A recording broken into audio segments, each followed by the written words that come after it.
Hoka hey, Alita Army. Welcome to the Alita Livestream of September the 30th, 2022, Alita's Allies and Enemies in a Sequel, where we discuss all things to do with the movie Alita Battle Angel, the source manga Gundam, and the greatly desired sequels. I am your host, the Muskogee Creek from Denver, Colorado. And our co-host here is Angelus, and he's from Brisbane in Queensland, Australia. How's it going, Angelus? Fantastic. Cool. I thought you were going to say good day, mates, but I guess you're not going to do your Aussie thing. Huh? Oh, crikey. Yeah, crikey. Well, I could have started out with saying Aussie, Aussie, Aussie, couldn't I? Well, you actually could. Yeah. And also we have with us is Lee. He's from Fountain, Colorado. How's it going down there, Lee? Yeah, pretty good. Cool. And from Arvada, Colorado, we have Do Not Stand By. How's it going, Do Not Stand By? Not letting the rain get me down, even though it's cloudy outside. Yeah, well, yeah, it is supposed to start raining a little later on tonight, I guess. So maybe it won't be too bad. It's already raining at the lake, but that's a little, I guess that's east of you. Yeah. Well, anyway, and also we have Chaos Nova. He's from Mentor, Ohio. How's it going there, Chaos? Going great, other than the kind of thunderstorm, but it's all right. Yeah, okay, cool.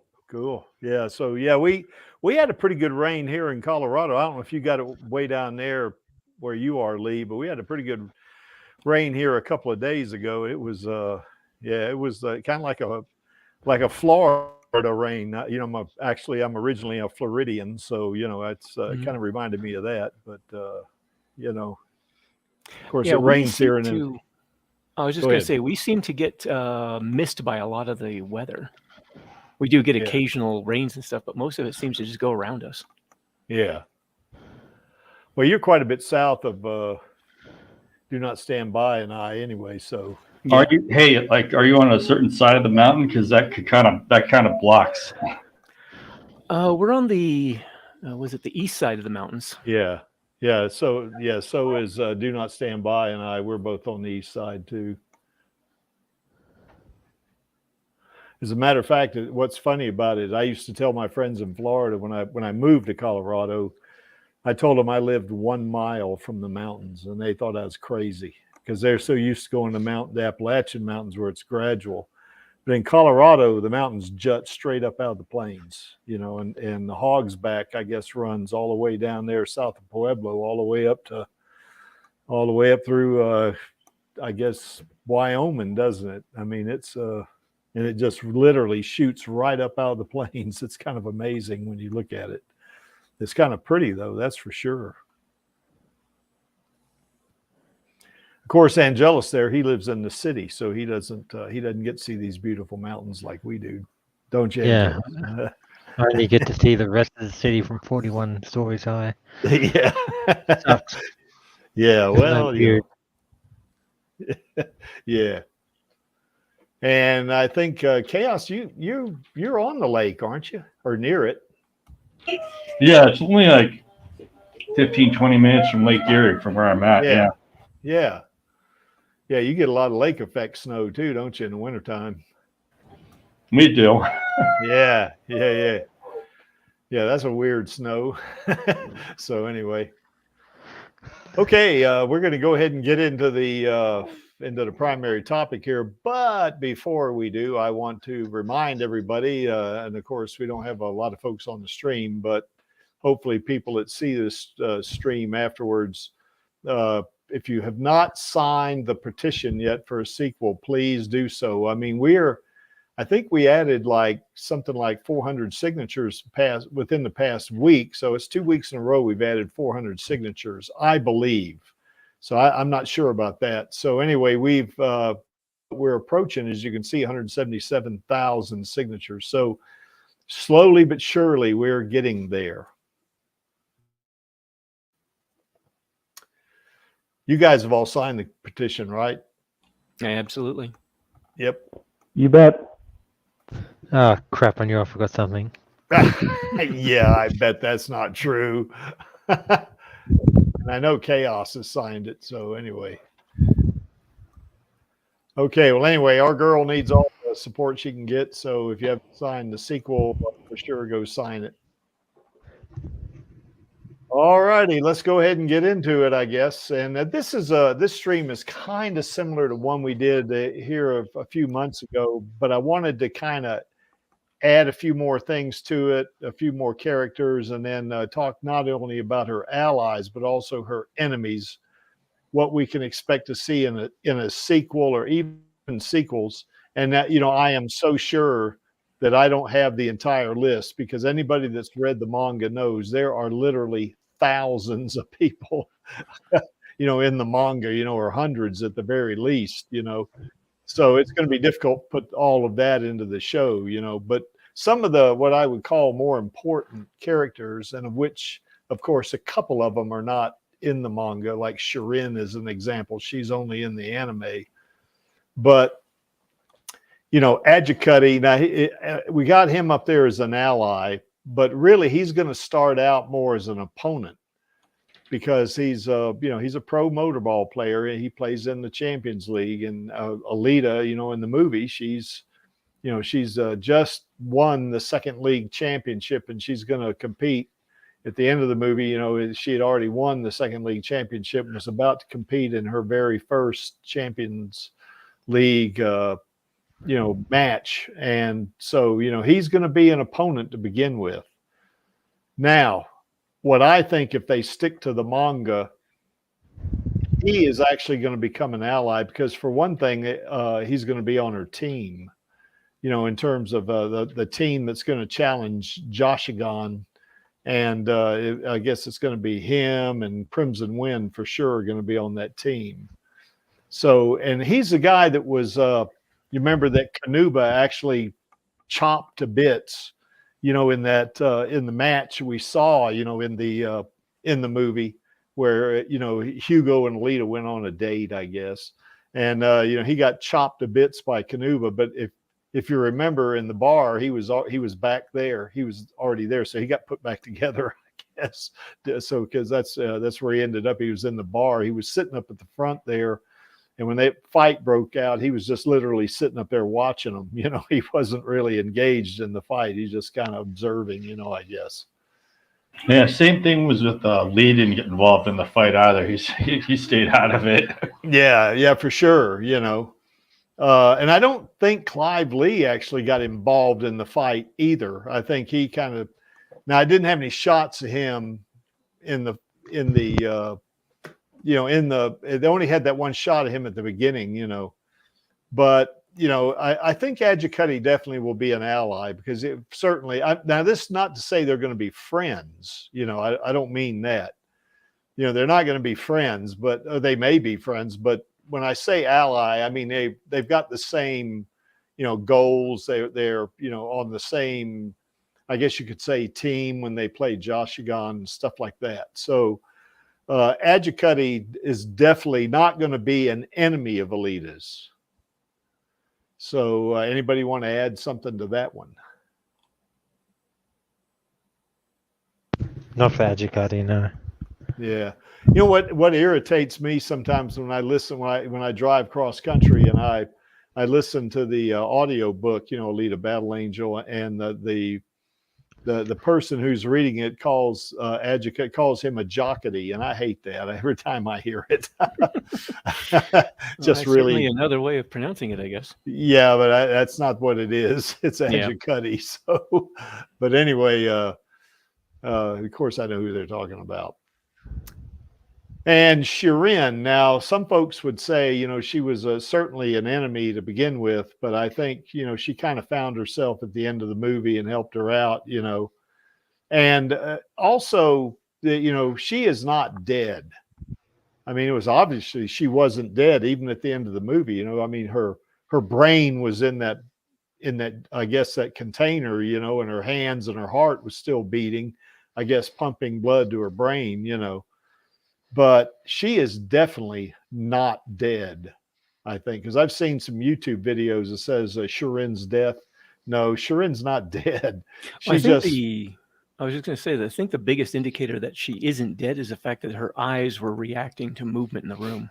Yeah, that's right. She was looking around, I mean, being, us humans being like we are, if we were in that same situation, we'd be horrified probably. It'd have some kind of mental, sort of, impact on us, I guess. I think Now, horrified to be putting it mildly. yes, I think so too, because you don't have your body anymore, but you can still see, that's a weird concept, I think. Now, some have suggested that Nova might put her in in a total replacement cyborg body of some sort and kind of manipulate her in such a way to where she is not who she was when she was, how would you say, meat girl, I guess we could call her that, but, I tend to think that her memories, being a mother and being Ito's significant other and stuff like that, I tend to think that's going to stick with her, and I don't believe that Nova would be successful in just totally erasing her memory. Now of course Alita's memory was erased, that's for sure, but I think that was a combination of her traumatic injury, and then of course, being, just chopped to bits only with her, her core and her brain intact, and then certainly being down in the scrapyard for 300 years, that would be a weird thing, waking up from that too. You would have no concept of the passage of time, but you would know things are totally different somehow. It'd be strange, I guess. So I think Shirin, I think she still would end up as an ally in the sequel. So anybody want to chime in? Go ahead. Do not stand by. Yeah, I think Shirin is an interesting case because she's not in the manga, and in the anime, she didn't have a continuation in the anime. So this is an opportunity to do something completely different and add to the story with Shirin. Maybe one possibility is having Ito try to rescue her, because Alita knows that Shirin is still alive. So I think there's a lot of story possibilities that I'd love to see Jim Cameron and Robert Rodriguez run with. Yeah, I agree. Oh, we got Maxie. Holy moly. G'day, mates. What a shock. Hoka hey, Maxie. Hoka hey and good day. Oh man, we got two Aussies on here today. That's that's not that unusual actually. Well, that's right. Well, we had Dizzy on last week, so Dizzy and Angela. So we had two Aussies on last week.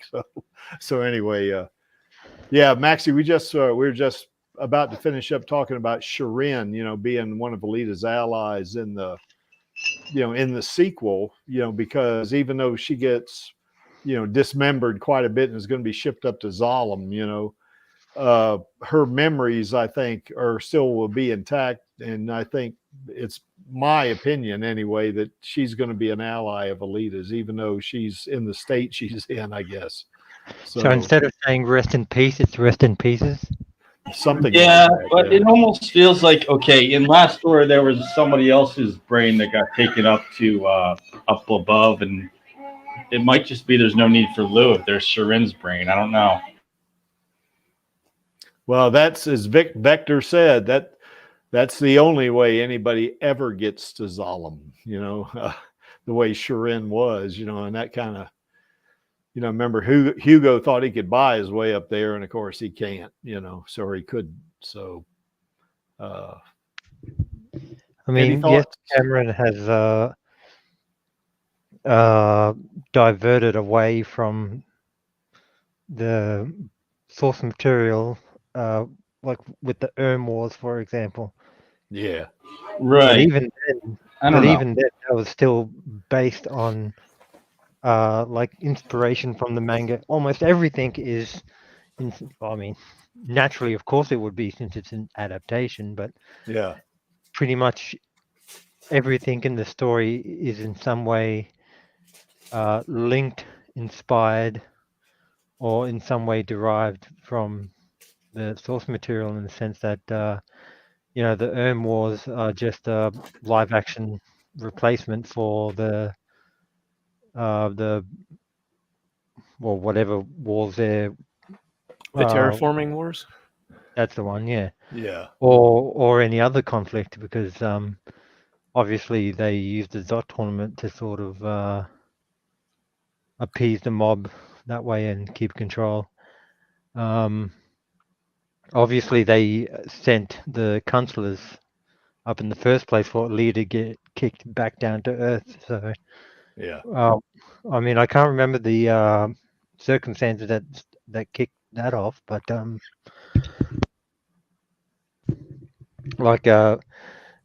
yeah, I was thinking to myself that, you know, maybe they might not cast Eli and just have Shirin as like a Nova's force assistant. and you know, with the cyborg full replacement cyborg body like you mentioned earlier. And yeah, but I mean, there's no precedent. Like Cameron's story like hasn't set that sort of precedent to stray that excuse me, just stray that far away from the source. So I don't know. Anything can happen. To me, it seems like a way of streamlining. I mean, if there is a thing to get Shirin's brain back, it would be someone that, you know, Ito knows because it's his ex-wife. You know, Alita knows. It'd be a little different from Lou, and I'm just thinking that because the whole thing with Shirin is a brain that got taken up. Lou's brain got taken up, and yeah, that's right. It just makes me wonder if there's any room to ever have a Lou when you already have Shirin. Or Eli, for that matter. Yeah. I mean, you could have Eli, but I'm just saying Shirin seems to be a lot of the role that Lou played in the manga. And she would kind of be connected to Alita. It's like, I guess you call it stepmother or something. Yeah. And connected to Ito as well. But it just, you know, with her already being the plot of a brain being taken up, it just makes you feel that she's kind of a replacement for what Lou was. And she could be an operator. I mean, Alita didn't lose her memory from a erasure. It's from trauma.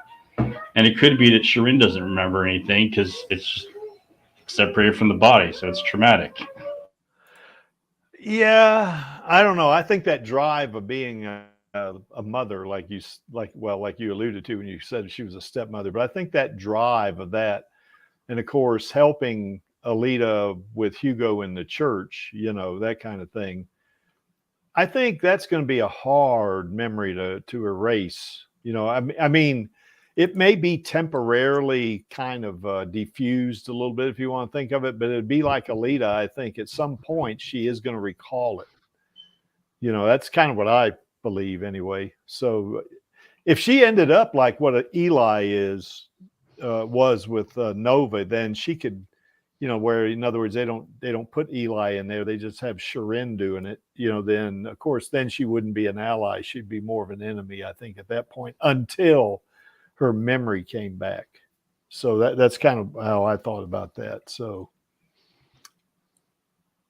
yeah, Shirin could go either way, but I think she's going to be an ally. So, and since Maxie hadn't been on for a while, Max, what do you think? Well, I think that because Nova's such a prick, that he's going to do something horrible to Shirin, and then turn her against Alita, against her will. I think that at some point in the sequel, Shirin's probably going to show up inside a mechanized body, forced to fight Alita when she doesn't want to. Yeah. That just feels like a classic sci-fi bad guy moment that they won't want to skip on, where, you know, some hulking robot-y thing will come out to fight Alita and stop her from doing something, and then a hatch will open up and there's Shirin's brain and eyes, and you can hear her voice going, "No, no, Alita, run! I can't stop this thing." You know. Yeah. I could see that. Yeah, I could see that play out. Yeah, like I said, Shirin could go either way. I think I got her as ally only because I think her memory is going to be too strong of being a mother and helping Alita. But yeah, I could definitely see it going that way. You know, particularly since you said Nova's such a prick, which he is. Oh, he is. He totally Yeah, is. He is. Okay, well, another thing I guess Do Not Stand By brought up about doing something totally different is, you know, in the anime, Shirin. And now I know we just had a watch party on the anime a couple of weeks ago, but before that I'd only seen the anime once. In the anime, Shirin does not get chopped up and sent to Zalem, from what I remember. That's just she does in the animated one. I'm sorry? She does in the animated one. That's why you see the brain and eyeballs. Because they didn't have that part of the plot in the manga yet.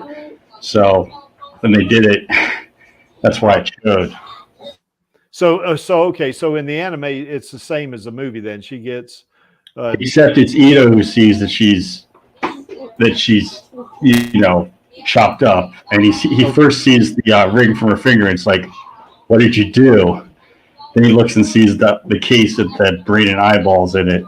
Okay. And he gets totally mad at Victor. Yeah. Okay. So they did stick with the anime on Shirin then. So, okay, well, let's move on to Clive Lee, I guess. Do Not Stand By. Do you want to say something about Shirin, or? Yeah, I was just going to say that, even though it's the same in the manga, in the anime and the movie, they never did get to have episodes after the first 2 episodes for the anime. So it's still up in the air what they could do, and it could be a quest for Ito to try to rescue Shirin, and that might be his main plot arc in the sequel. Yeah, I know in the novelization he still has a thing for Shirin, so that's I think that might play into it too as well. Yeah, he has a bit of a soft spot in his head for her. Yeah. Not his heart. Well, but that's the way it works, I guess, sometimes, so even though Shirin's his ex, he probably still has feelings for her, I guess. So, that's just the way it's just the way it goes a lot of times. So, okay, moving on right along to Clive Lee. Now, here's one that's kind of iffy. I mean, the only reason I got Clive Lee here is because he really wasn't against Alita in that bar fight. He wasn't involved in that. And even though he, told Ito that, Garishka doesn't have a bounty on, it's not his problem, I think he was kind of neutral in that whole thing. And I think in a case where there might be some kind of reward or incentive for him, then he might team up with Alita in some way. Now he's not a motorball player. And to me, he looks like a meat boy, in the anime, he gets zapped by lightning, doesn't he? Something like that. Because he gets zapped pretty good by lightning. So he was that happens the same way in both the anime and the manga. Yeah. Alita basically she doesn't think she can beat him while protecting Hugo, while protecting what's left of Hugo. Yeah, that's right. So she basically charges up her arm and charges him with a whole bunch of static electricity, and then the lightning does the rest. Yes. Oh, Hybrid's got a pretty good question here. What if Alita had grabbed that suitcase that what's left of Shirin was in there, and gave it to Ito? What would happen? Oh, that would be a bit heart tugging. Yeah. He gets the bits of his ex-wife, and he's like, "Well, shit, what am I supposed to do with this?" Yeah. I think he would put her. I think he'd put her in a cyborg body. I think. I don't think Alita had time though. I think she had to run to try and stop Hugo from climbing up the pipe. And by the time she got back, I think that Sheeran's bits would have been gone. Yeah, that's right. Because she didn't grab him, did she? She just went right on after Hugo, and and then of course, as we know, the rest is future history. I'd say, since it's 500 years and 540 years in the future. So if she had grabbed it though, I think Ito would have probably put her back together. I think, anyway, just my opinion, But I think she does get sent up to, I think in the sequel, I think she does get sent up to Zalem and Nova gets a hold of her. That's what I think would happen there. So, by the way, Hybrid also had something about Screwhead, a question about that, or some, conjecture about that. But we're going to talk about Screwhead a little bit later there, Hybrid. So, it's okay. So what do you think, Clive Lee, even though in the anime and in the manga, he's an enemy of Alita? I got him here as an ally because of what my logic is, but it sounds like to me a couple of you at least think that Clive Lee is going to end up on her enemies list, right? Well, hang on. My screen just went blank. Uh-oh. Go back. Yeah, there's continued. So there's more for the ally section, is it? Yeah. Okay, cool. Because you're missing someone. Oh, I'm probably missing a lot of people. And I got there's another slide coming up too. So there's 2 slides of this, but even then I'm sure I know I've missed one. I've missed Gearhead. So, but, Dizzy's out there. Hello, Diz. G'day, mate. Or good day, Diz. So anyway, it sounds like to me though, most of you think probably Clive Lee, if they stick to the anime and the manga, he's gonna be an enemy. What I think, since they did what they did in the movie, where he was more neutral, I think he would end up as an ally. I think, unless Nova put a price on Alita's head and he decided to go after it, I think in his case, that would be a big mistake, if he did that, because in the movie, he's not as powerful in the movie as he was in the manga or the anime. So he's just a meat boy, a hunter warrior that probably picks off the weaker of the, of those folks that have a price on their head and gets paid that way.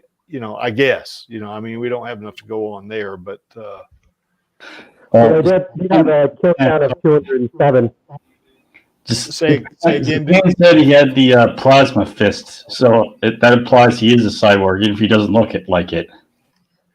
Yeah, I'm going. He's not. He's got his left arm there, as you can see, is definitely human. So he's got some pretty good armor on there. It looks like, at least covering his shoulders and his arm. I don't have a sense. Now, it looks like he's got the mark. Is that the mark of Zalem in the center of his forehead? Or is that just like a birthmark or something? I don't know. No, it's not the mark of Zalem exactly. It's a different kind of mark. I mean, Okay. Zapan has the hook mark on his head. Okay. So there's different ones. There's like Eli has the arrow in her head. Zapan has a hook mark in his head. Yeah. So yeah, he's got some mark up there. But I don't, in the movie, don't get the sense that he's a TR cyborg. He may be partially cyborg. That's possible because you can't tell from the movie, what he is. I think he's a meat boy, personally. Well, I think he at least has like a, some kind of prosthetic arm, like his right or something that would described by Zapan says he has a plasma palm. White hot palm. Yeah. Okay. That's a good point. Chaos. He is of the white hot palm. I guess, which would that make Alita part of the white hot palm? Because in her berserker body anyway, that would definitely. Well, in the manga, he was able to, he was like added plasma to when he punches people so that it, has extra power. Yeah. Yeah. I guess his right hand his right arm might be, cybernetic. I don't know. We couldn't tell in the movie, obviously, but Yeah, but since they put that white hot palm in there, I think I agree with you now on that one. So Yeah, it's got to have some sort of play within the movie universe because they included the name. yeah, So I mean, it could be a martial arts style. yeah, but there's no explanation, so they can basically do whatever they want with it. yeah. Which we hope they do in the sequel. Yes, we want them to do whatever they want with it because we want that sequel. No, we don't, unless it's Cameron doing it, and then we want. Oh, you know what? I want Cameron and Rodriguez to do it. I definitely do. I know there's been some discussion that Rodriguez somehow is on the outs, but from what I've read, he's always on the outs with Hollywood for some reason or other. I guess I don't know. Oh, it's not just that. It's just that it even goes beyond not trusting Disney. It's just that the one thing I trust the most is that Cameron won't let anyone, screw with the leader. It's Yeah, just that's right. Yeah, his highway. yeah. I guess it comes down to who has the rights, doesn't it? I mean, who has the ultimate rights to Alita? I think it is Cameron, isn't it? Creatively, at the very least, sure. Yeah, Well, film rights, yes. What about the anime part of it, though? I mean, or if somebody wanted to do an anime, would that still be? He still have the rights to that too, or what? All I know is film rights. I mean, obviously, Kishiro still has the book publishing rights. Yeah. Yeah, because he just come out with a couple of new volumes, didn't he, in Mars Chronicles, which the Creek hadn't read volume 8 yet, damn it. So. All right, I'm out.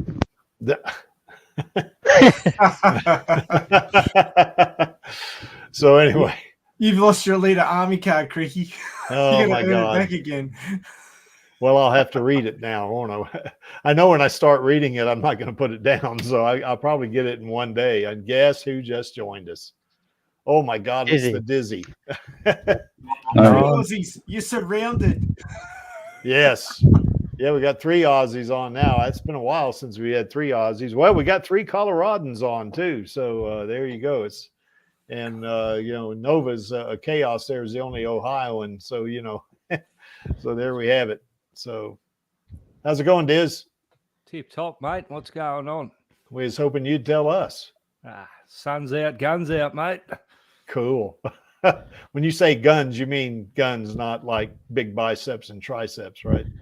No, that's what I mean. Oh, okay. Okay, well, welcome aboard. There it is. Okay, with Clive Lee, I guess that's pretty much it. Now, I got Crimson Wind here, and I think that's kind of a foregone conclusion because, like Adjicutty, when Alita first starts competing in the Champions League, she's going to be an opponent just like Adjicutty, but they come around. Although, if I remember from Maxie's fanfic, Adjicutty does come around, but Crimson Wind is a little bit tougher, isn't it, Maxie? Refresh my memory because it's been a while because I haven't had volume 11 yet. I had to get that out. Yeah, fair enough. I know I owe you. More of that. I gotta get my finger out. That's all right. Lee got on me about not reading his fanfic either. I've only just barely started it through the forward. I haven't really. So anyway, but isn't that right? She's I think eventually she would end up on Alita's team because she's going to be on the team that opposes Joshigan, right? Well, certainly in the manga, that's what happens. So yeah, I've got no reason not to follow that logic. But of course, one of the better battles in the Motorball arc, which everybody wants to get to the Joshigan versus Alita thing, but well, no, it's not because of the way they did the movie. Joshigan isn't the Emperor Joshigan that we see in the manga. So the way I did it was he gets the operation during the second movie and becomes Emperor Joshigan then. So that's why I had in the very start of my treatment of the movie, Alita versus Joshigan, and they fight each other to a standstill. So it's basically saying, oh yeah, he's not superpowered yet, and then have him get the operation to become superpowered, and then she's got to go up against him again and she's going to need help. So basically, rather than him rocking up as Emperor Joshigan like he did in the manga, he's going to become Emperor Joshigan during the course of the rest of the Motorball arc in the second movie, and then become the real powerhouse that really pushes Alita to become more than she was, and get a few more flashbacks and get a few more Künstler moves happening, so that she can take him on. Yeah.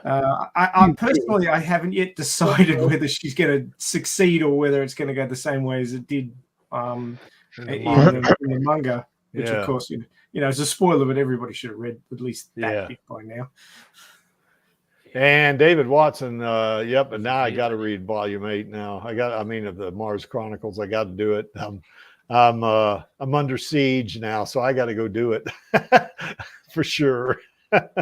So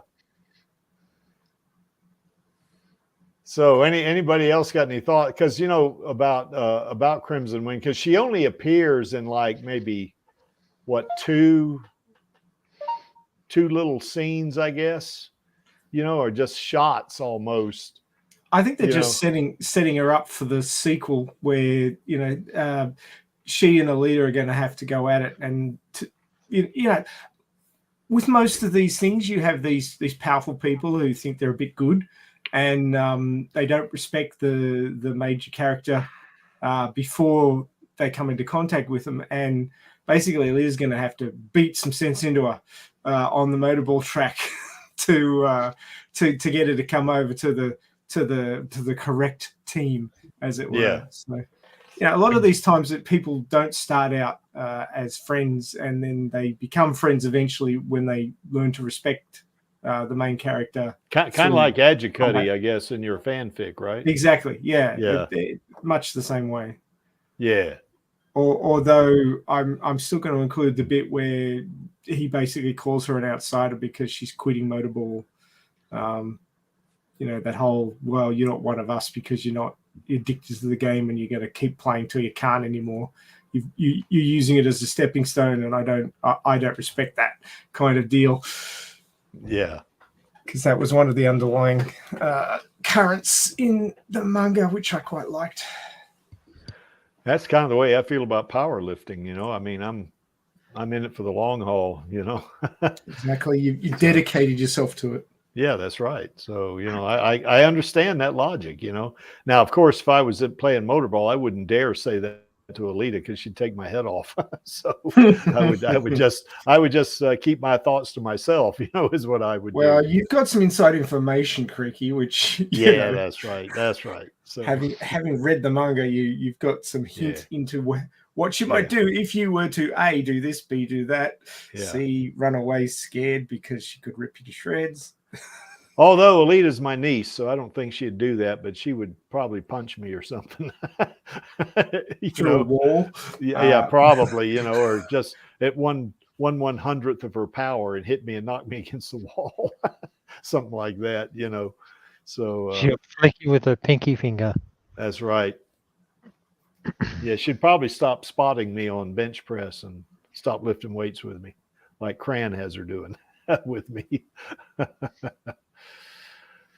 Okay, I guess that's enough for Crimson Wind. Now, Figure 4, this is a no-brainer here. He is going to be an ally. Now, much like we have talked about it, though, it's not that they were enemies, but I think, I always go back to those set of panels in the desert where he and Alita fight, and she literally kicks the crap out of him.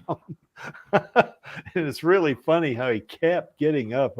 I remember reading that the first time. I said, God, this guy, you ought to just not, just stop, But anyway, she thought that too. She could I can't believe this guy is still, coming up, still fighting, that kind of thing.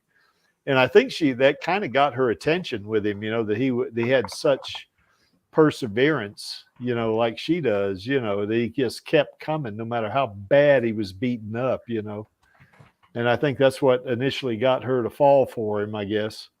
But it's going to be a no-brainer if figure 4, not if, I think figure 4 will appear in the sequel. Now, if it's in the sequel, the next movie, it would probably be toward the end of the movie, you know, maybe at the very last of it, you know, maybe you'll see him and he'll have maybe like one little small scene or segment, something like that, as a setup to another movie. That's what Creek wants. He wants 3 movies at least, you know. So that's kind of what I think about him, because, you know, they do become lovers, these two, figure 4 and Alita, you know, and that's a no-brainer to me. I think there's no way he's going to be her enemy. Now they will fight to begin with, and I hope they do that in the sequel too, you know, or in, say, like the 3rd movie, that they fight each other and we get to see her beat the shit out of him just like it did in the manga, you know. But you know, especially that thing where he tries to do a palm strike on her and she sidesteps him and knocks his, you know, breaks his nose, I guess. And he, you know, I could just hear him thinking, God, she's fast, you know. But anyway, since they're lovers, I think for sure they'll be allies, you know, eventually. So any thoughts about figure 4, you guys? I think it was cool. I keep imagining Jason Scott Lee as figure 4. Yeah, if he gets pumped up like he did when he was in that movie Soldier, you know, he was big in that movie, you know. It's just that Jason Scott Lee doesn't seem to really be in big things nowadays. In the 90s he was, though. Yeah, he was actually. He played the Bruce Lee movie. Yeah. Yeah, and he played that genetically altered super soldier in the movie Soldier. You know, he fought Kurt Russell. Yeah, Kurt Russell at the end. Yeah, that was he was buff in that movie, man. He could do that. Now, my preference for figure 4, and I guess everybody knows it, is Jason Momoa. I think he'd be the best because he's just naturally. Oh, this guy's huge, Jason Momoa. You know. And I think Aquaman, the Aquaman, and what was the other one? He's in the the 1C where he's it's on Apple TV, and he's part of this country where in a post-apocalyptic future where everyone's blind and suddenly he has the ability to see, and he's the only one who can see. It's kind of interesting. Well, you know, another thing too, he was Conan the Barbarian. The new one, right? Yeah, the new one, the reboot. Yeah, it didn't do very well. I'm sorry, he wasn't. That movie does not exist. It's a blight upon the on the works of Arnold Schwarzenegger, and I do not believe it exists. Yeah. So anyway, I think Jason Momoa. Now we all know our buddy Den. He wants Keanu Reeves, you know, to be a figure 4. You know, I think Keanu Reeves is a great actor. I mean, I really like him a lot too. You know, I don't think. Now, for me, this is my preference. The person they get to play figure 4 has got to be big. I mean, they got to be naturally, you know, big like this. Keanu Reeves is not. Now, could he get jacked? Yeah, he could, but he could not get big like Jason Momoa is in just the few months necessary, you know, to look like figure 4 does in the manga. You know. So that's just my opinion. You know, I mean, he could do like, you know, probably, I don't know if you guys ever remember that movie Troy, you know, where Brad Pitt, man, he got jacked for that movie, you know. Oh, yeah. But he wasn't, he wasn't big though, but he was ripped, you know. But that's not, for me, that's not going to get it as figure 4. You got to be big. You got to be sort of ripped and big, like the picture you see there. I mean, John and I were talking a while ago, and we were thinking of either Keanu Reeves or Woody Harrelson as Ed. Yeah, Woody Harrelson would be good as Ed, I think. Yeah, I think so. That's one I don't have up there is Ed. Damn. I got. Yeah, I got it. As Doc. Yeah, he's got. Yeah, well, he should be in there because he's definitely going to be Alita's manager. You know, I guess when she's in the first league, I guess, or Champions League.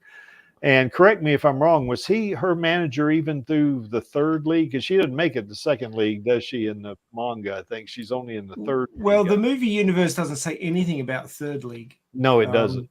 No, they just talk about 2nd league and the pro league. So yeah. And you saw that one street motorball, but they didn't link that at all to the. Well, apparently Ed has a cameo in Yes. the armor scene with Ido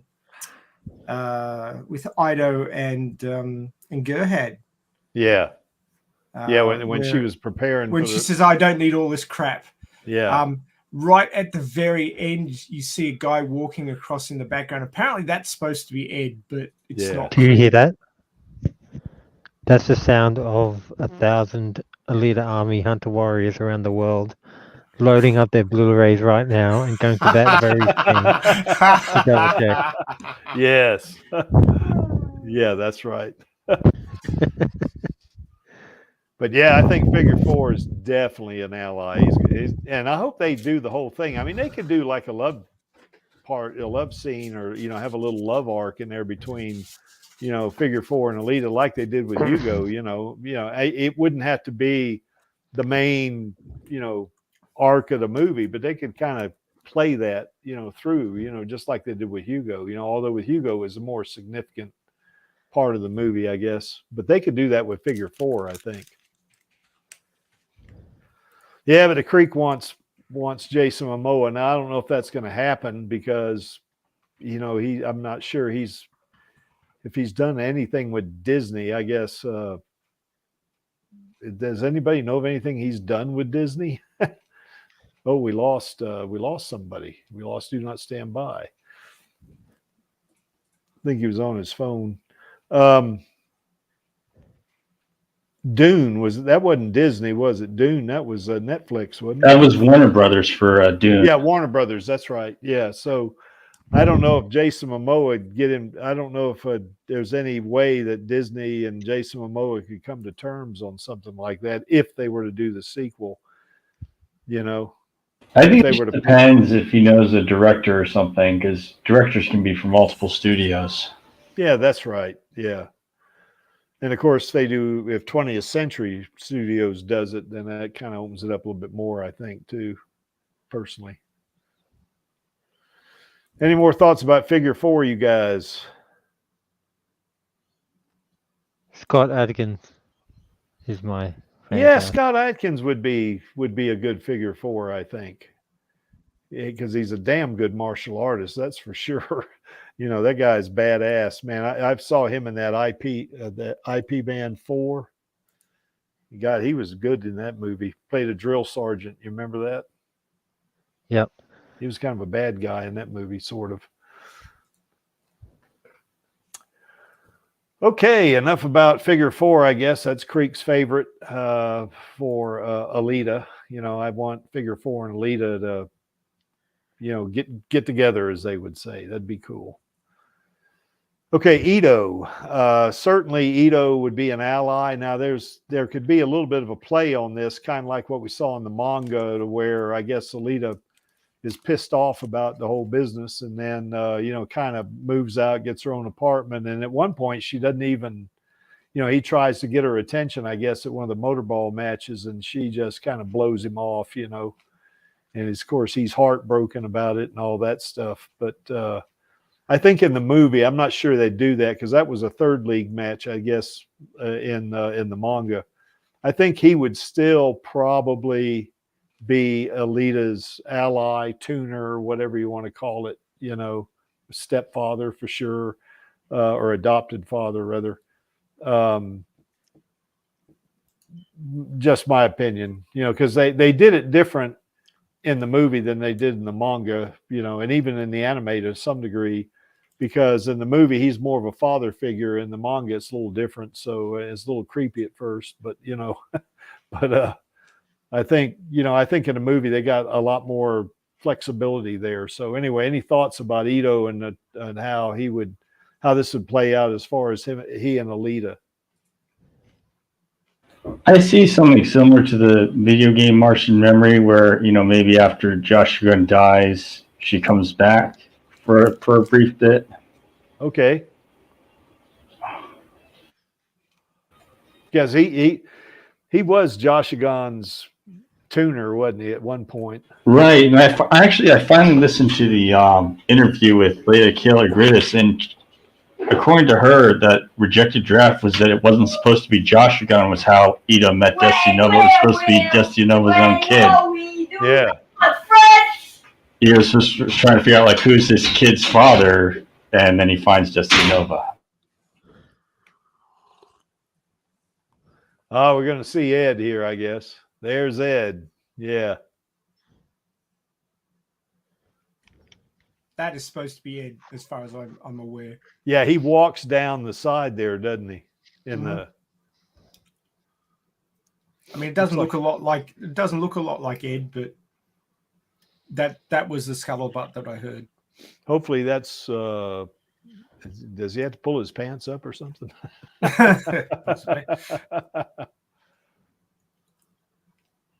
Oh, I see. Do not stand by. Had to go. Okay, that's all right. Yeah. Okay. Yeah. That's definitely Ed, no doubt about it. So I don't have him in here. He certainly should be in here. You know, it's going to be interesting too to see Ed. You know, in terms of what happens. You know, in the manga, he gets shot.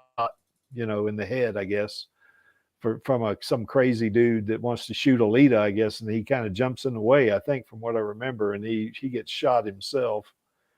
And it'd be interesting to see how that works out in the sequel itself too. So, oh, another one.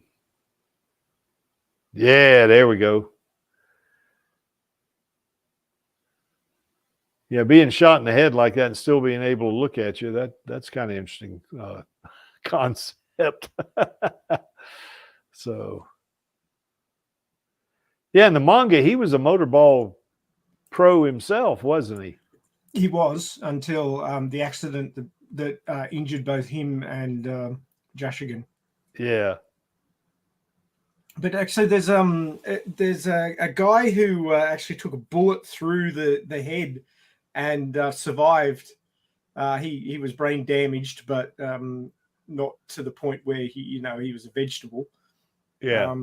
So it is possible to, survive for a while with a bit of your brain missing. But well, I know we've had a couple of cases like that here in the U.S. where somebody got shot in the head and he still survived. So one of them was a politician. I can't remember the other one's name was Brady. I can't remember what he was, but yeah. So anyway, yeah, interesting. Yep. It takes one for the team. Yeah, that's right. He was a valuable asset too for Alita because he had all that experience and all that kind of stuff, and she benefited from that, didn't she? Well, it was a bit of a dodgy chapter because she told Ed that she was quitting after the match up against Jashigan, and he was like, "No, you're not." Slaps her in the face and drags her off to sign back up again. And she let him, which is the surprising part because she could like bend him double, snap him in half. Yeah. Maybe she was just iffy on whether she wanted to quit motorball or not. Because you remember she was playing motorball to forget about Hugo. So yeah, maybe that's what the whole situation was. I mean, she probably felt like, oh, I've done enough of this and now I'm going to go off and do something else. But she didn't know what the something else was yet. So yeah, that's probably what it was. Yeah. But the way I see it going with Ido and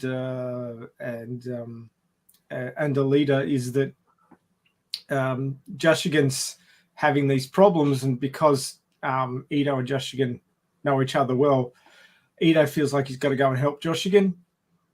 Maybe he owes Jashigan for something. So he goes off to help him, and Alita sees that and says, "You traitor! You're helping the enemy." And it's like, well, he's not my enemy; he's your enemy. And Alita goes, "Well, fine. If you're siding with him, then I'm out," and refuses to have anything to do with him. Yeah, and that could drive the wedge in, I think. And then, of course, they get back together at the end of the sequel. So, well, I remember.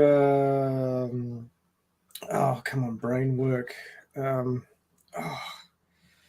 Guy we haven't seen for like a year now in the Alita army. Ed. Yeah, Ed. Yes, it was Ed. He was using the name Eddie McTrigger. That's him. Yes. Yeah. Thank you. Yeah, Eddie McTrigger was always on about, maybe we wouldn't see Esdoc in the sequel, and Ito would take his place and take the bullet for Alita. Oh, that's a thought. That was Eddie McTrigger's prediction. Yeah, because I guess that they don't. I mean, this is not like the manga where I guess Koshiro could put as many people in there as he wants. They probably want to limit it, don't they, on the movie to a degree, I guess. I think it was more a case of Eddie saw Ito as a doomed character. He was living on borrowed time, and he was doing things that he really shouldn't be getting away with. And it was going to, his string was going to run out eventually. Well, I could definitely see that happening. I mean, because in the movie universe, there's no Professor Nova down in the scrapyard doing the things. Yeah. That they might just skip that bit entirely and, not have Esdoc, have Ito take the place of as Alita's manager, and have him take the bullet and die that way, rather than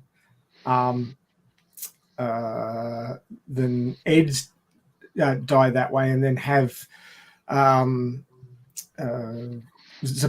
come into contact with the berserker body in some other fashion. So change the way that happens. So just avoid having Professor Nova down in the scrapyard entirely and leave him up in Zolom. So yeah, I mean, they don't have near the flexibility in movies, do they? That say Koshiro had in writing the manga, he could put damn near anything he wanted in there, but in the movies they have to kind of keep things, I guess, concise to a degree, don't they? They have to. Well, if you look at the development of a character, Ed would be a new character. We haven't seen him at all in the movies, so they're going to have to introduce him early on in the second movie, and they're going to have to build him up as an important character really quickly, and then kill him. And that's not going to have a huge emotional impact if it's somebody who's just been introduced and dies within the first third of the movie. Yeah. So they may just decide to use Ito in that position because, Ito has to die at some point in the second movie. I think, be it as an Esdoc replacement or as the way he dies in the manga. But he's out of there at some point in the second movie. Yeah. I could. Yeah, because the audience wouldn't make a connection with Ed if they only say for 30 minutes or so he's in the movie, and even then he's not the main character. So they don't get to develop him that much, and people aren't going to make connection with him where they already have a connection with Ito, I guess. So yeah. I could see for brevity that they might end up doing that, because I mean the best they could hope for is a 2.5 hour movie. I doubt they'd get 3 hours, and we know that while we love Alita Battle Angel movie to bits, it could have used some more time. Yes, and it's a big story. It's hard to get all that into a short runtime. Yeah. Well, even James Cameron's 1,800 pages that doesn't cover the whole thing, does it? Doesn't cover the entire Alita timeline. And then when Rodriguez chopping it down to 600 pages, certainly, and then shooting the movie from that. I mean, holy crap, Rodriguez did a good job, but it was it was lacking in a few spots that would have made it hold together a little better. I could see from the very first time I saw it that if I wasn't a massive manga fan and had read the thing back cover to cover so many times, that I would have struggled with, what the hell's going on in some of the spots where it just jumps with no connection and no sort of passage of time. I mean, they did a great job with the passage of time between Hugo's death and the motorball thing. They filled that in really nicely with the voiceover from the announcer. But there's gaps in the earlier part of the movie, like where Hugo was training Alita for the motorball match.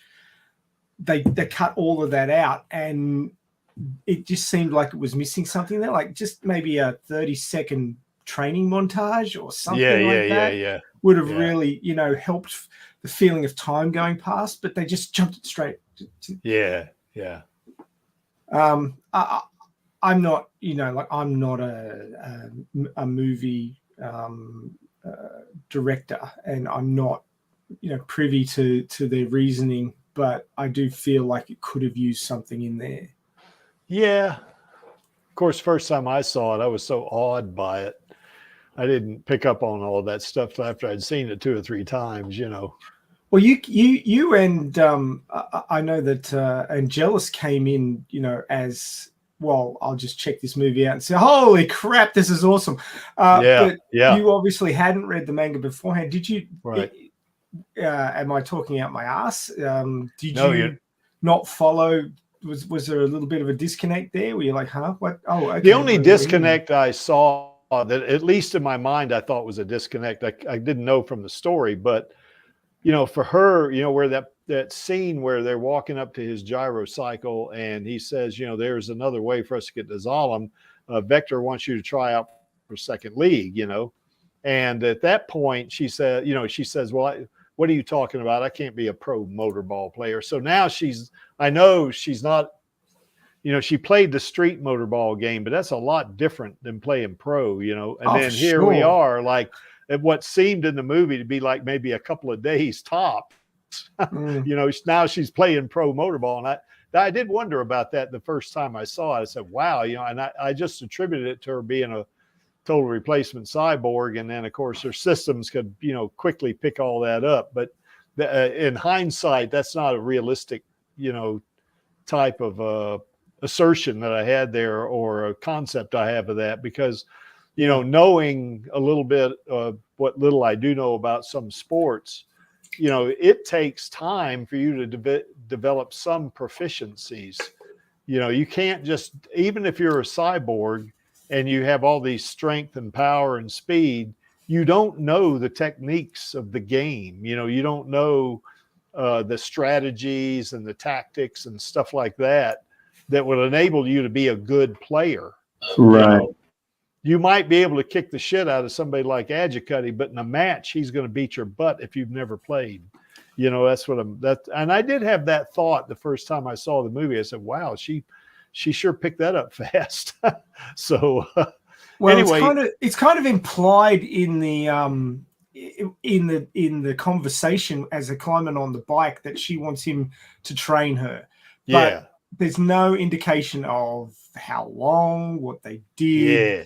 It just jumps straight into the scene in the changing room. Yeah. And it does feel like, to me, I felt, wow, they could have really just had a training montage or something in there to show that some time went past. And obviously in the novelization, it says that they spent several weeks training. See, to me, even that'd be fast. Well, yeah, but this is Alita we're talking about. Yeah, that's true. This is our girl. Yeah, that's right. By the way, Lee said, hey, when we were talking about how long the sequel needs to be, Lee says, hey, it's got to be at least 2.5 hours, right, Lee? Oh, at least. Yeah, I agree with Another that. hour would have been better, though. Yeah. Yeah, I kind of agree with Maxie. I don't see how they're going to do it for 3 hours, but God almighty, it's got to be 2.5 hours. It's got to be at least that, I think, Well, I think I think it was calculated that per minute, cost-wise for the movie, to produce per minute was like $54,000. Was it per minute or per second? Well, I think it's $54,000 per second of the movie for production. So if you had another, hour, that's that's a lot. That's a lot of money. Yeah, not an insignificant amount. So I could see them squeezing out another half an hour if Cameron will make Disney a crap ton of money this Christmas, and I can see them maybe getting a 2.5 hour movie, but I just don't think that it'd be able to stretch to 3. I mean, how long are the Avatar sequels? Let me check this now. I can't remember how long Avatar was. The re-release was about just over 2 hours. Oh, was it? Okay. Yeah. I don't know about the extended edition. 2 hours, 24 minutes. Oh, it's 2 hours and 24 minutes. Wow. Oh, the re-release was anyway. Oh, okay. Oh, they got different. See, I got to go see that. Okay, the suggested length of Avatar: The Way of Water is around 3 hours. So he's got some screen time for that sucker. Yeah. Wow.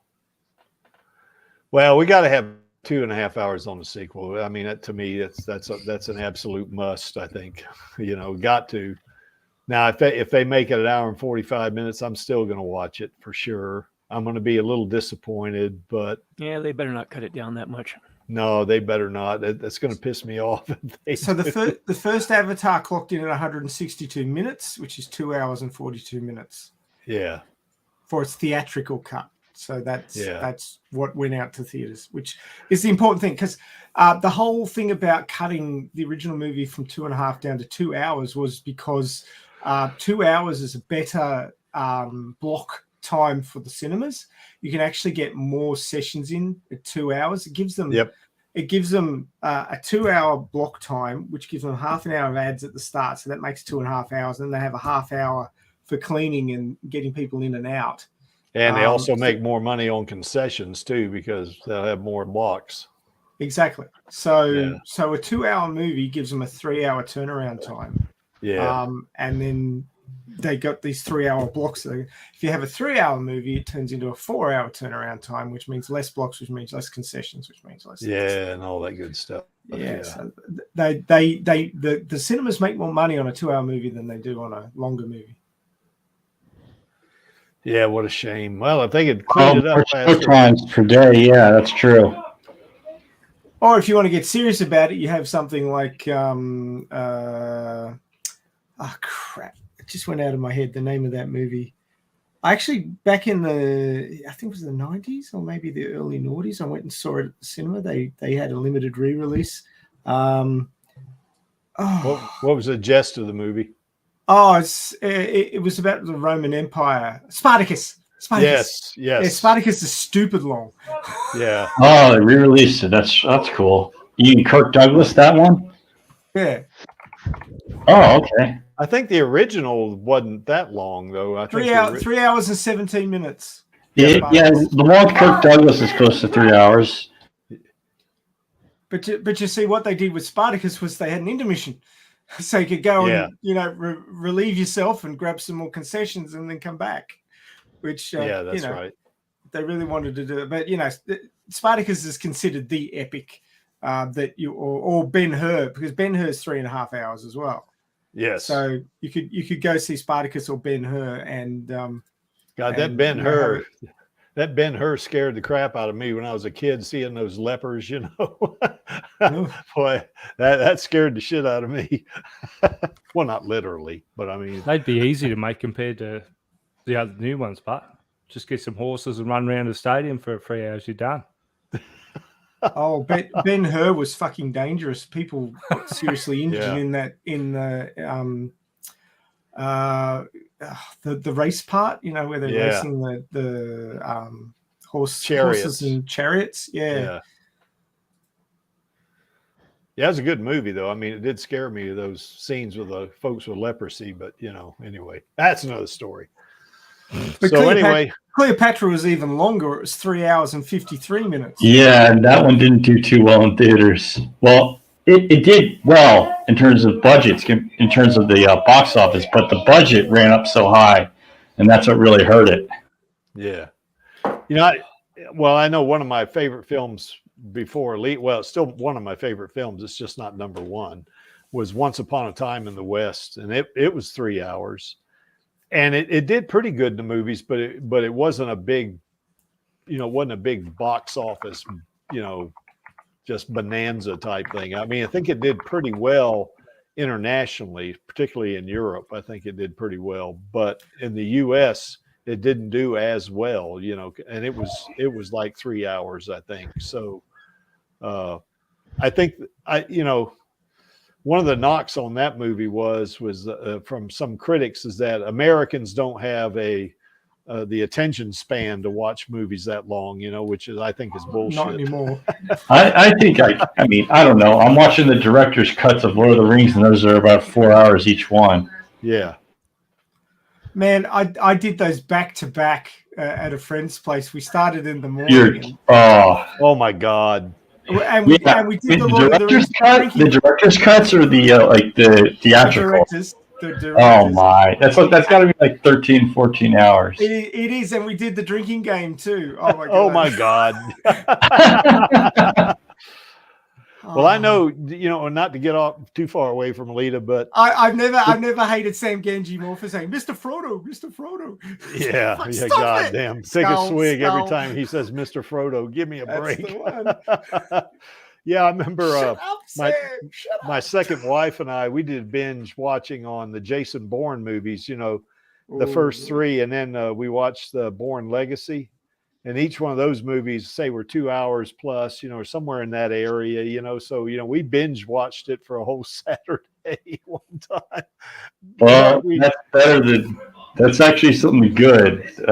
Back when I was coming out with Susan, of course, she's my wife now, we were watching Tremors. Tremors is great. I know, it's just funny that everyone likes it too. I think it's funny. And I will fight you if you bag Tremors. I'm just saying, it's an enjoyable type of corny movie. I'm just saying, especially with Michael Gross hamming it. Great schlock. You gotta love it. I mean, shit. I thought it was funny as hell, man. I really like the fact that the third one was, done back in the Wild West. I really went back to Nevada, yeah. Okay, let me bring you back to Alita. Go ahead, Max. Just before you do, I was just going to say, Once Upon a Time in the West, 1968 was 2 hours and 45 minutes long, but Once Upon a Time in America was 4 hours and 11 minutes. I've never seen that movie, but God, it's long. Yeah. Well, the Justice League Snyder Cut's 4 hours. I mean, but now that didn't get released. It is, but it has the title markers, so it's kind of like 4 episodes, but it's a title for each of the 4. Yeah, that's right. So, okay, I guess we kind of diverted there a little bit, but I think Ito will be Alita's ally in the movie. I think probably, Maxie, to your point, if they, and Eddie McTrigger's point some time ago, if they do have Ito substitute for Ed and be Alita's tuner, then, and he gets shot, then or he could be like Josh Gun's tuner and he gets shot and Alita, is sorry and all that stuff as he's dying, that'd be kind of a scene that would tug at your heartstrings, wouldn't it? Tug? Bloody rip it out, mate. Yeah, it would. Owie. Yeah. And I reckon that Christoph Waltz would just murder that scene. He'd get an God, he'd be great. That guy is a great actor. I think he's great. Yeah. I loved him in that Inglourious Bastards. He was good in that movie. All right. I've got my last night shift tonight, and I want to be fully refreshed for the stream tomorrow. All so right. Before I leave, I need to make sure that the other Uwu mistress is on the list of allies. Well, I got Screwhead up there, so that's our other girl. So she's that's our second girl, and definitely she's got that Uwu. You look at her in that picture right there, wow, she looks pretty badass. I don't know how much Uwu, but yeah, she's got that Uwu going for her. That was a fun interview. Oh God, yeah, it was. I loved the hell out of that interview. That was great. gave her a little bit of stick about the grimacing. Yeah. She spent a lot of time grimacing. Oh, she was a good sport. Lines. She was a good sport about it too, and she, man, just hung in there with us the whole time. That thing went well over 2 hours, didn't it?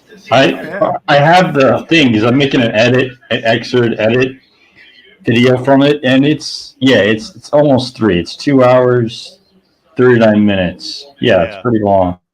Yeah, she hung in there with us the whole time. I remember Maxie asking her, how much time you got with us, and she said, well, as much time as you guys want to hang out with me, or something like that. And Angela says, oh, you better be careful. Be careful what you wish for. Yeah, because we could hold you here for a while because we like you a lot. So anyway, so so I'll leave the stream permanently this time with film those sequels, baby.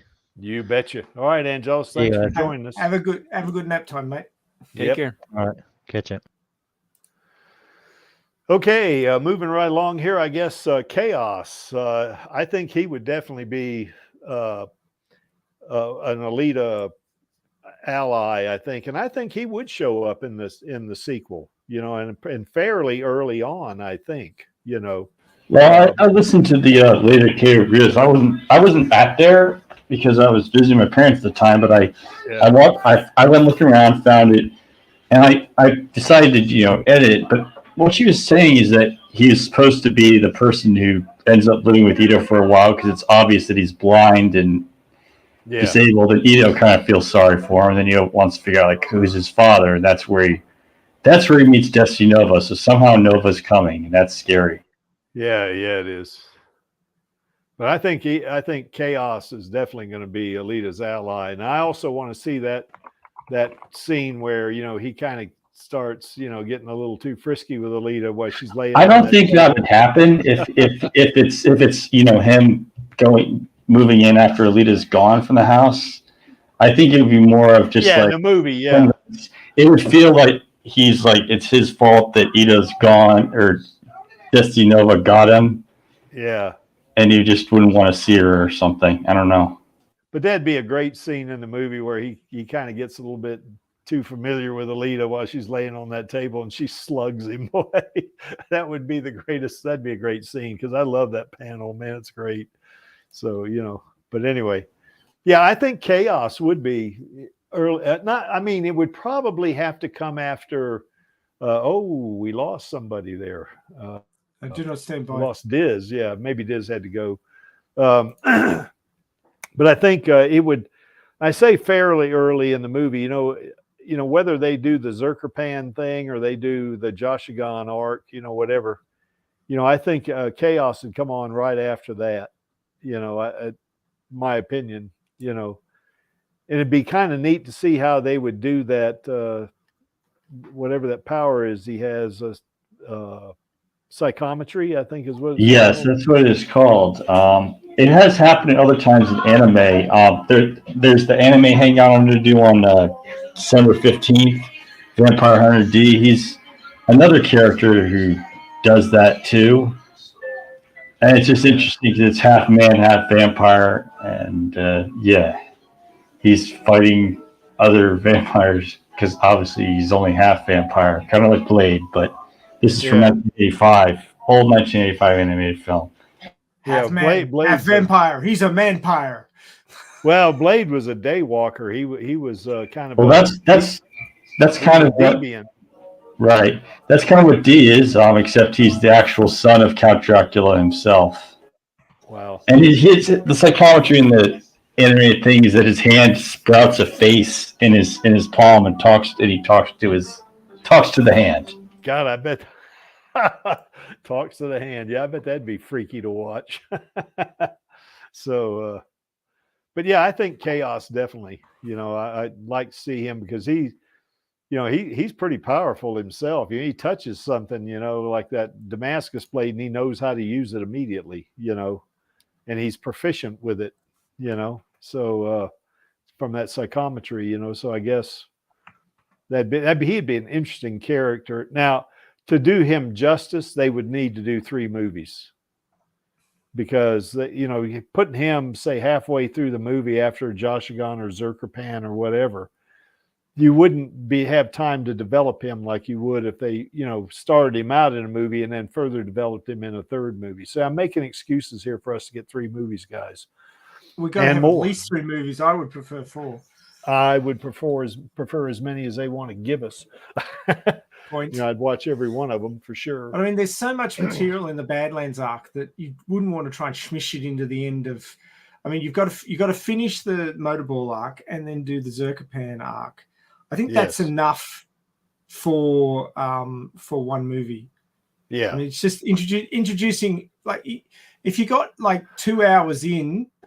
And you've finished Motorball up in like 20 minutes, half an hour, and then you've rushed off into Zerkerpan, and that big battle, the big battle between Alita and Zerkerpan is a finisher. It's not a midpoint.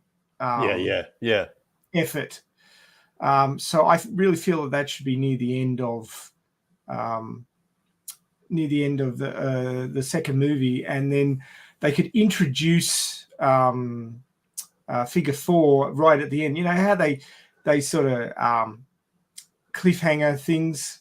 Yes. And like Nova was only a voice until right at the very end of the first movie.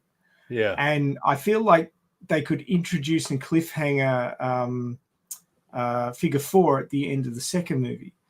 My idea would be to have that rooftop scene on the train as the end of the movie. Yes. And the guy shows up and he snatches the harmonica off Alita and goes and completely fails to play it properly. And she laughs and looks at him and goes, "Exactly who are you?" And he turns, looks at her and says, "Oh, my name's Figure 4." And well, you remember? Yeah, go ahead. And then just cut. Well, here's the thing, though. What I would love to see too at the end of that would be where how she puts her finger on his forehead and says, "Don't get close to me. Don't get too close to me, Mr. 4, because people that do die." So that would be a good place to kind of, and then show the train, the nuclear train going in the distance. That would be that'd be kind of cool if they did that. Wait, did they already mention that there was an actual real life nuclear steam train, or no? Oh, you mean in the manga?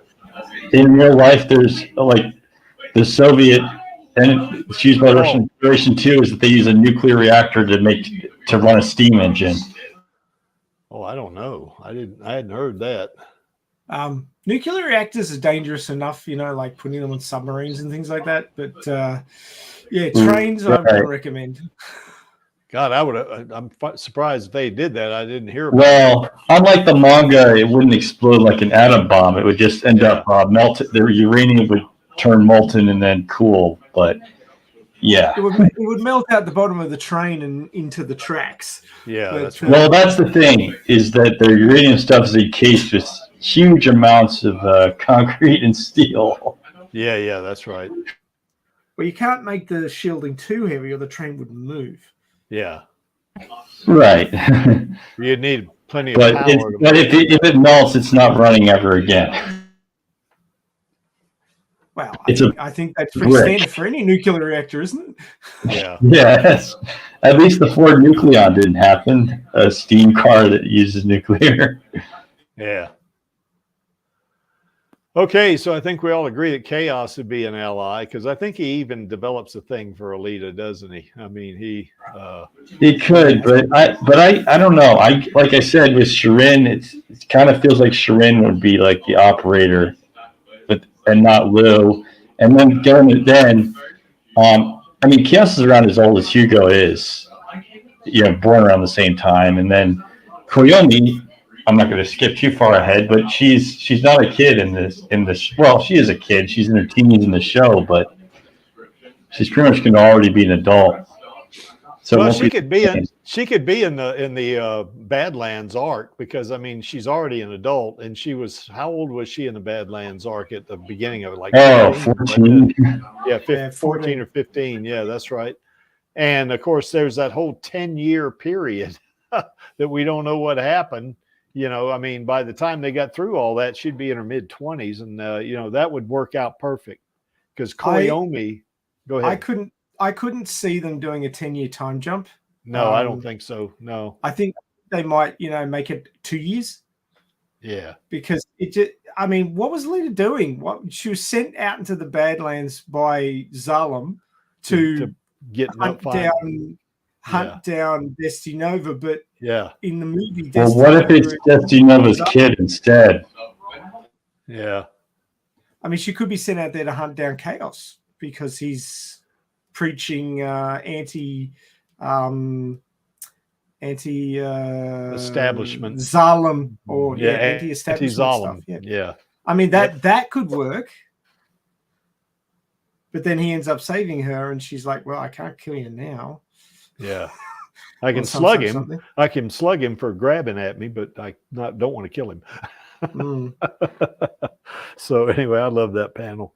I mean, that would make sense about, you know, how they're gonna handle Chaos. Yeah, it could be father versus son in the third movie. Yeah, and I think Koyomi would definitely be an ally. You know, I mean, think about it. Now they don't go into too much of whether Koyomi and Tanji had a relationship other than friends. You don't know, and you don't even get that feeling in the novelization. You know, they're friends, but you know, you don't know if they're, you know, more than friends. You know, or friends with benefits, you know, you don't know, you know, but anyway. I just see it as they're young, you know, they're like, what, 14, 15? I'm not saying nothing happens then, but, you know. Yeah. Well, yeah, in the manga, yeah, but I mean in the movie, we've already established that she's a young adult, and if they do like Maxie says in the Badlands arc is 2 years, and it's perfect. She fits right in, you know, and she could be in that arc, you know, easily, you know, without having to do that 10-year jump thing, you know, I mean, because she's already an adult. So anyway. Well, I mean, everybody's always said 10 years, that's a long time. What the hell was going on for that? What was she doing? I mean, a lot of it, she was just in the room. I mean, if she's not really perceiving time, like in real time while she's in the white room, it's just something. I don't think they'll do the white room in the. I think they could. It's just that, you know, it's not 10 years. I mean, she thinks that she went in and out of the room, but 10 years passed. So they could just say, "Oh, it's just been a year that she was in the room." I don't think she was in there for that long at all. I don't either. I think that was like maybe a few hours. Perhaps. Because her brain was dying, and he said, "You better make a decision quick, or you're not going to have the opportunity to make one." Yeah. So I don't think she spent long in there at all. I mean, while they were rebuilding her, she might have spent some time in there, but I don't think it would have taken them very long. This is Zalem, after all. Yeah. They have the technology; they can rebuild her. Yeah, make her stronger, faster. Yes. Well, yes and no.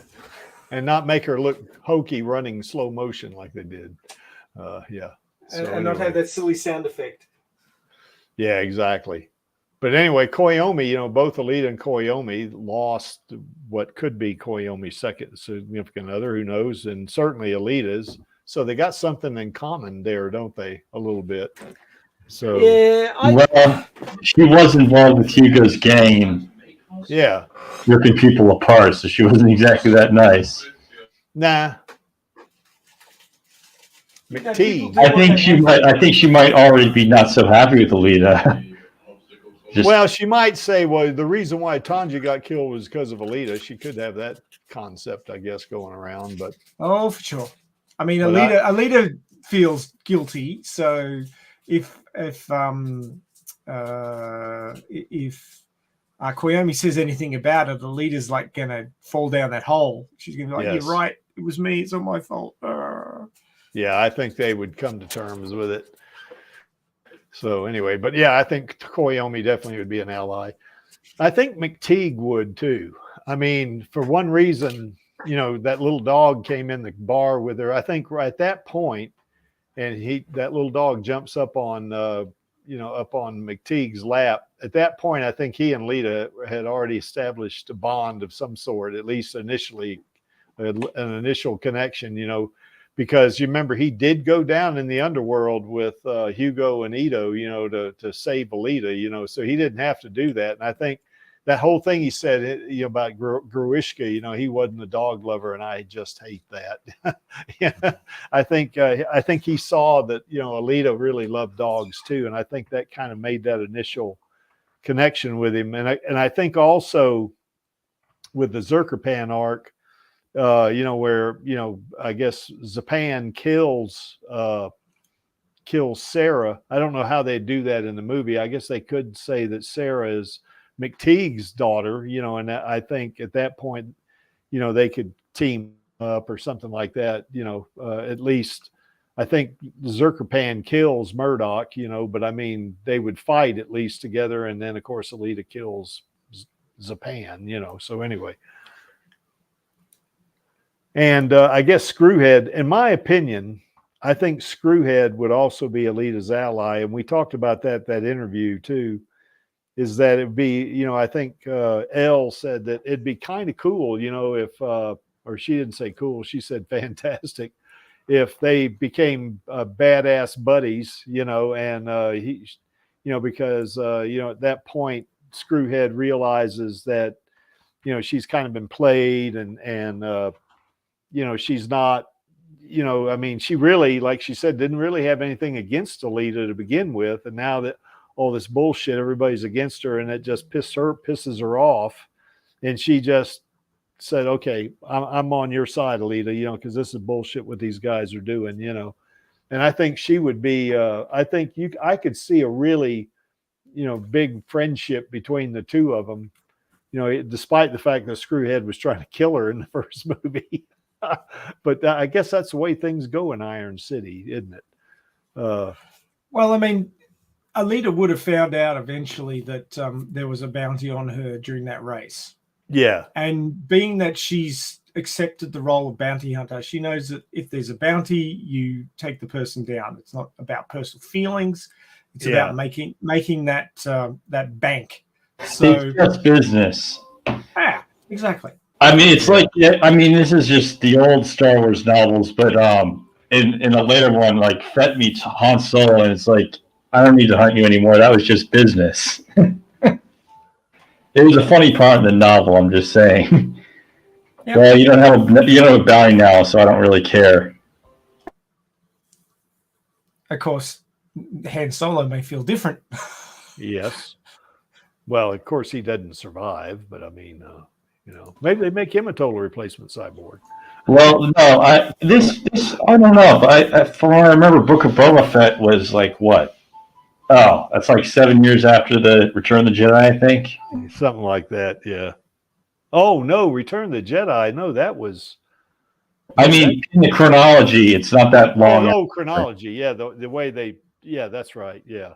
I mean, Boba Fett getting his armor back was like right after that season of The Mandalorian. Yeah. Yeah, I think Screwhead though would definitely be Alita's ally. There's no doubt about it. And I'd love to see that. That'd be great. Of course, seeing Elle in the sequel would be great too. Now I don't know how many. If we had like 5 or 6 movies like The Creek once, I'm not sure they'd get her in every one of them. But God, she's got to be in at least one of them, at least. So I'd actually like to see Screwhead with some lines. Yes, I feel like they did her a bit of a dirty. She could have had some lines. Yeah, she had even less to say than Gerhead did. Yeah, exactly. Yeah, that's right. I mean, I understand that they were depressed for time, but she could have said something. Yeah. The only thing we did get out of her like that was kind of how she laughed, after, when Zapan says any takers and everybody laughs, she kind of did that little laugh. Yeah, that's the only thing. That wasn't even a line. So. And she grimaced a lot. Yes. Yeah. It's like you were saying in the interview, Maxie, it'd be neat to see Screwhead and Alita singing in the Kansas bar. That'd be super duper, I think. Doing a bit of karaoke. Yeah. Yeah. Yeah, she said she'd do a karaoke bar, you know. So yeah. Okay, Zex, I guess. God, where's Cran when we need her? You know, Cran and Mathal, where are they? I think you could like tease. I think you could tease Zex. I mean, you could have the part where the ARs are trying to stop Alita from getting up there, and you think they're destroyed, but then you see like an AR that get up and winks at wink, gives the audience a little wink, saying like, "Haha, I'm not dead." Well, I think with Zex, I think the only time you could see Zex is say maybe halfway, but well, no, not you wouldn't want to introduce him halfway through a movie, but it would be it won't be in the sequel or even the third movie. Because to see Zex, certainly to start developing, you got to see him fight, you know, Figure 4. You know, of course, he cuts Figure 4's arm off. You know. Oh no, he doesn't cut it; he pulls it off out of the socket. He pulls it off. That's right. He pulls it off. He rips his arm off. Yeah, that's right. Harsh. And then that's when he was in his female form too, wasn't it? Yes, but I'm just saying, like, you know, the AR is supposed to get killed, and then we see, and Zex teases like, "Haha, I'm not really dead. I'm back," and he points to number 6 on his head. Yeah, that's right. But anyway, to see the character Zex, like you see him there in that graphic, would have to be like during the 4th movie or the 5th movie, because you know, you're going to have to see the Zot. You know, they're going to have to do the Zot, which I'd love to see that. You know, and it would probably be like the motorball thing, where they could do it like Maxie, you were saying 20 to 30 minutes, you know. But you got to see Zex in that, you know, because I'd want to see Zex, of course, and then Zeka and Toji and those kind of guys, you know. But that's not going to be in the sequel or even in the 3rd movie, I think. But I think if he showed up, he would be Alita's ally, because even though he wants to fight Alita to see who's the best, I think he'd get his ass kicked because he's only in that Fizzoroy body, as opposed to Alita being in the Imaginos body. She'd wipe him all over the place, but he doesn't know that, I guess. I think, you know, that's when we'd see him. I think we'd see him in a 4th or even 5th movie is when we'd probably see him, you know. But they could always like have him as a sort of an introduced character in the 3rd movie, and then have him rock up in the 4th movie. Certainly, they could have a scene where there's a number of AR units, and you can see the numbers on their foreheads, and they're sort of littering the hot sands, as it were. And one of them starts pulling itself to its feet, and it's missing an eye and an arm, but it starts moving off, and it's looking a bit masculine, but not. It still looks a bit like Alita.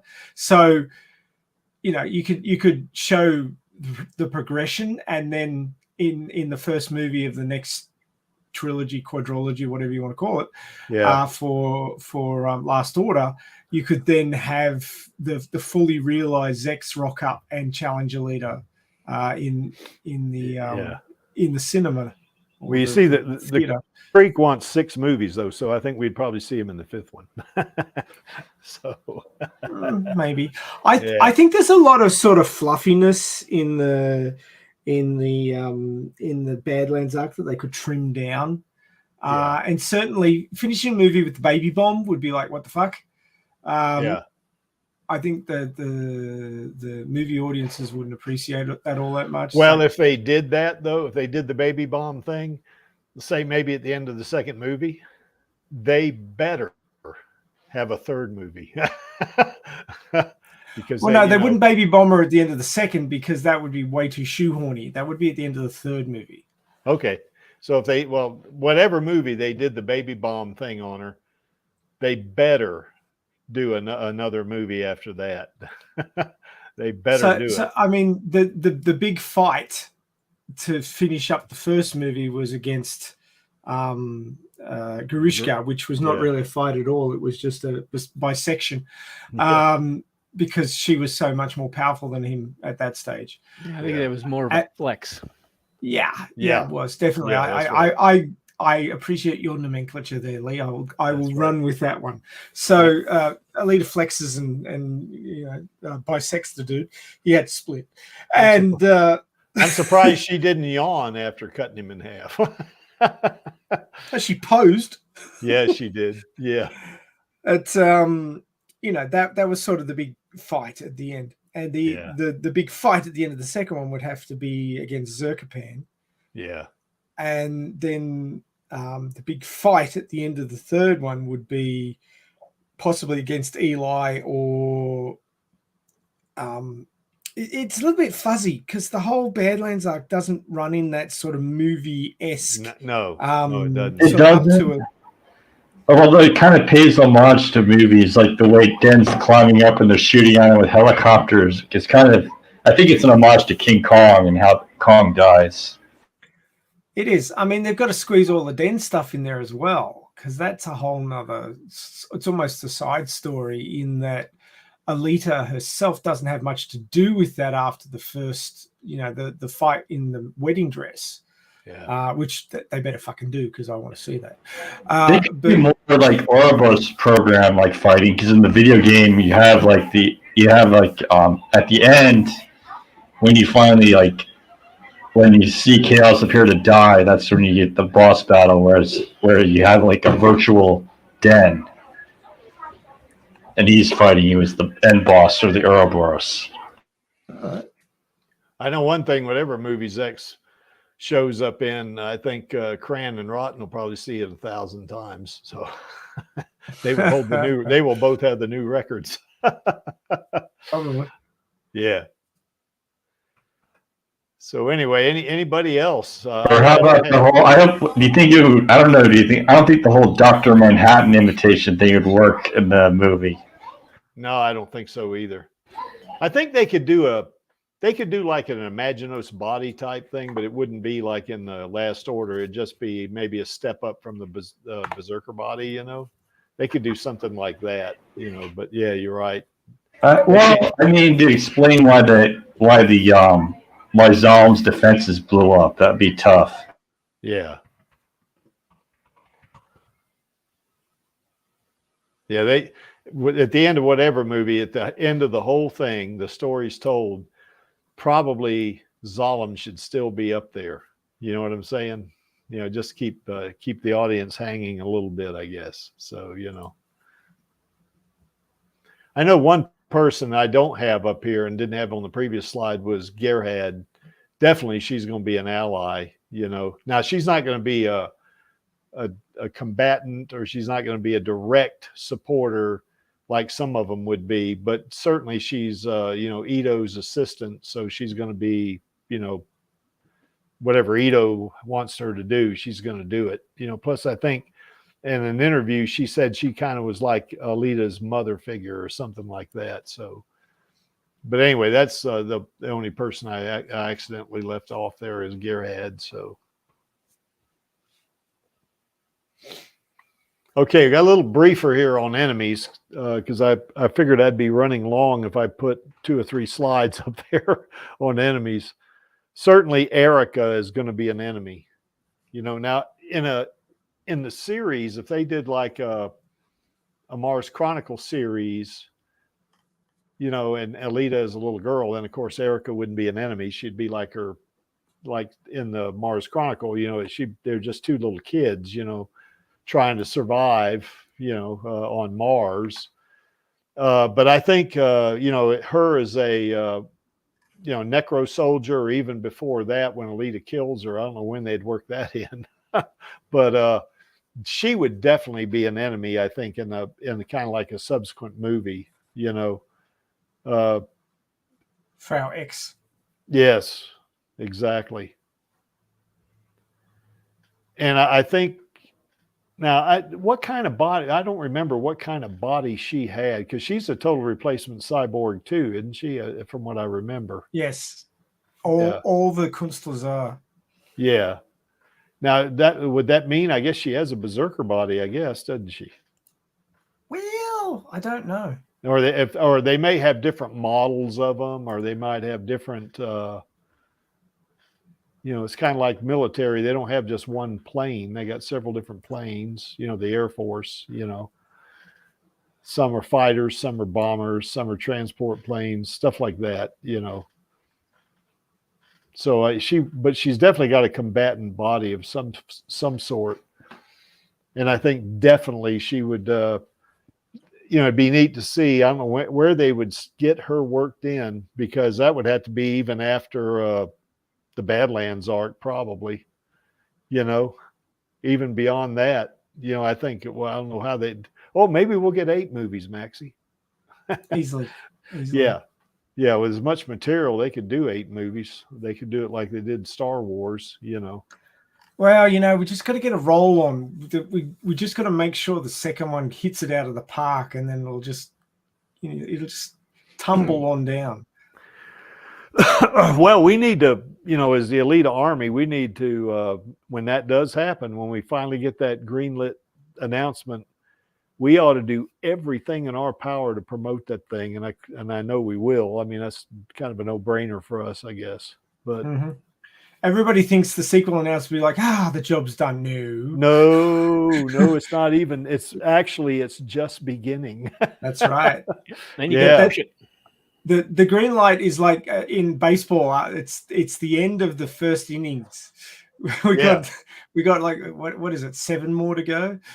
Well, you got 9 innings in baseball, but 9, so we've got 8 more to go. Well, in softball, you got 7 innings, and I guess in Little League you got 6 innings. So, you know, I guess depends on what baseball. This ain't no Little in. League. Yeah. So anyway, but yeah, you're right. We're not done when we get a sequel and we go, we can relax, you know, or like say Chaos and I would say, okay, we don't have to do anything more on our YouTube pages. Wrong. For me, that's going to be more content for me to put on the YouTube page. So, you know, I got to keep promoting, you know. So yeah, Erica's going to be an enemy. Now I got Joshagon up there, and I got an asterisk by his name because I don't really see him as an enemy. I mean, he's definitely an opponent, you know, for sure, you know. But with him, I think he's a professional athlete. You know, so it's not the same as somebody in the military trying to kill you, although in motorball, I guess they do try to kill you in some cases. But I see him more as a special circumstance. Yeah, that's right. I see him more as as like an adversary or something like that for sure. And also Alita kind of has immense respect for him, and even has a poster of him up in her apartment, doesn't she? So yeah, when she finally gets out of motorball and it's like that 2-year jump, and she wakes up in her apartment. Yeah, one of his posters is on the wall. Yeah. So I think she has a special feeling for him. I don't mean like she had for Hugo or would have for Figure 4, but I think one of the things, respect and admiration to a degree. Oh yeah, exactly. Because I remember there was one panel where she saw him playing or something. She said she was just overcome with joy that there was somebody as magnificent as he was, you know, and she saw, this could be my competition, you know, and I think that's the way she looked at it, you know. And the Necro Soldiers, I'm not sure when we'd see those guys. I think we'd probably have to have 10 movies, you know, to get to them, you know. But they definitely, you know, well, Erica is a Necro Soldier in the Last Order. So, you know, because Alita kills her initially. So, and I guess it kind of pisses Erica off that Alita tells her that she's a Necro Soldier, and she goes, "What?"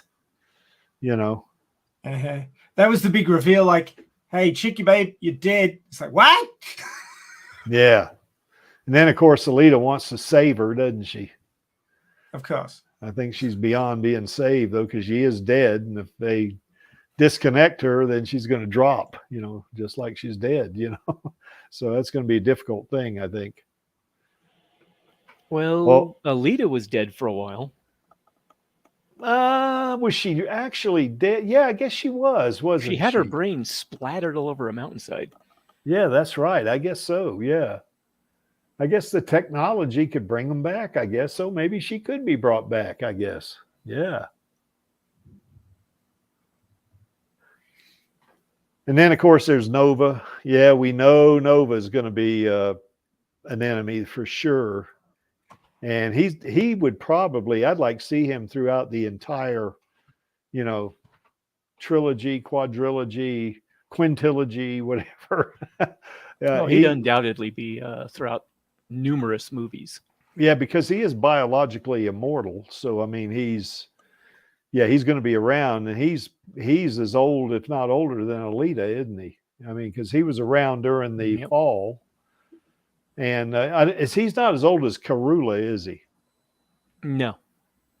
Yeah, because Pretty sure he's Karula and not. that other vampire she was hanging out with, Victor, I guess, was older than Nova too, I guess. Karula ends up killing Victor, I guess. So, but anyway, yeah, I guess I could put Karula up here, although I wouldn't see her as an enemy. I mean, they do start fighting, but she realizes she's got the Fata Morgana, and so she said, "Okay, I'm not gonna try to kill you." I think she'd fall more into the category that Joshigan would fall into, of adversary, not necessarily enemy. Yeah, that's right. And then there's Zapan. Yeah, definitely enemy. Yeah, that's for sure.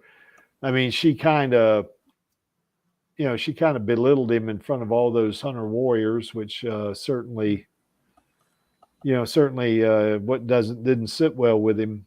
Didn't help. Even being a bit of a jackass too. Yeah, well, he is a prick. He's almost as big a prick as Nova is.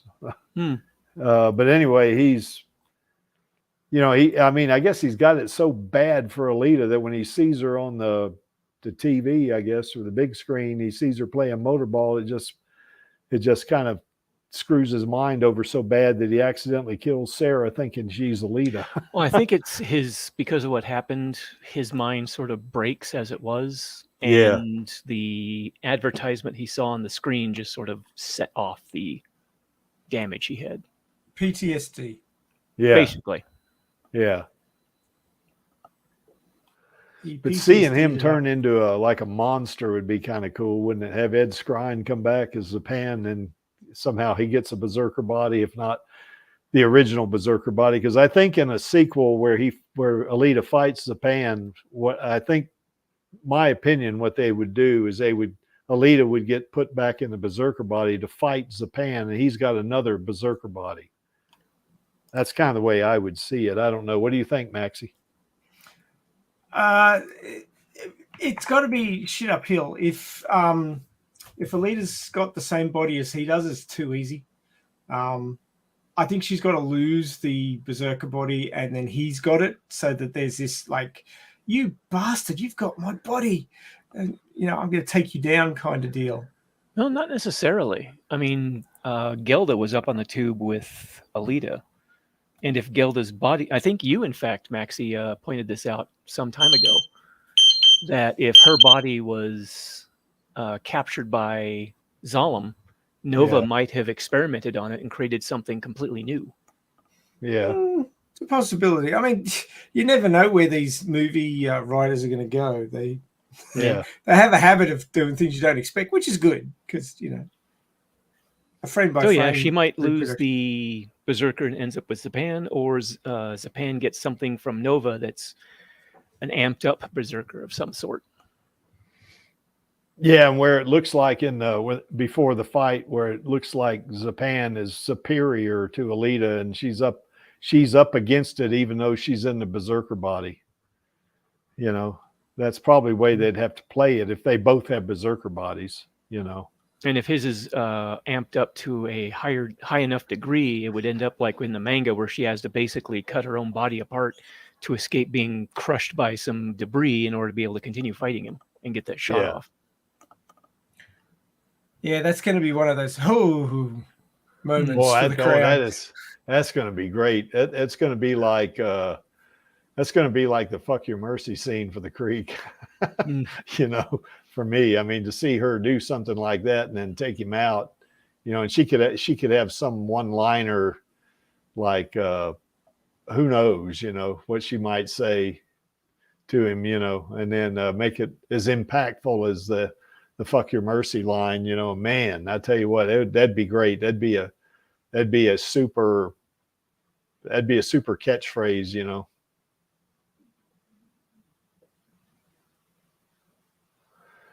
Okay, even bisected, I'll still kick your ass. Yeah, that's right. Or she could tell him like "go to hell" or something like that. Who knows? As she shoots him, with the collapse around, something like that. That'd be epic, I think. Yeah, there's got to be some awesome Arnie-esque one-liner. Yep. One I don't have up there is Eli. I should have put Eli up there. She's not a friend. No. She's definitely in the not friendly basket. Yes. She's the opposite of friendly. She's yes. Unfriendly. Yeah, that's right. Or anti-friendly or whatever. Yeah, that's right. Not your friend. Yeah. Not even a friend of me. Yeah. And I can't think of any more others. Of course, my brain was going, I put a lot of this together after work yesterday and after strength training session. So I would,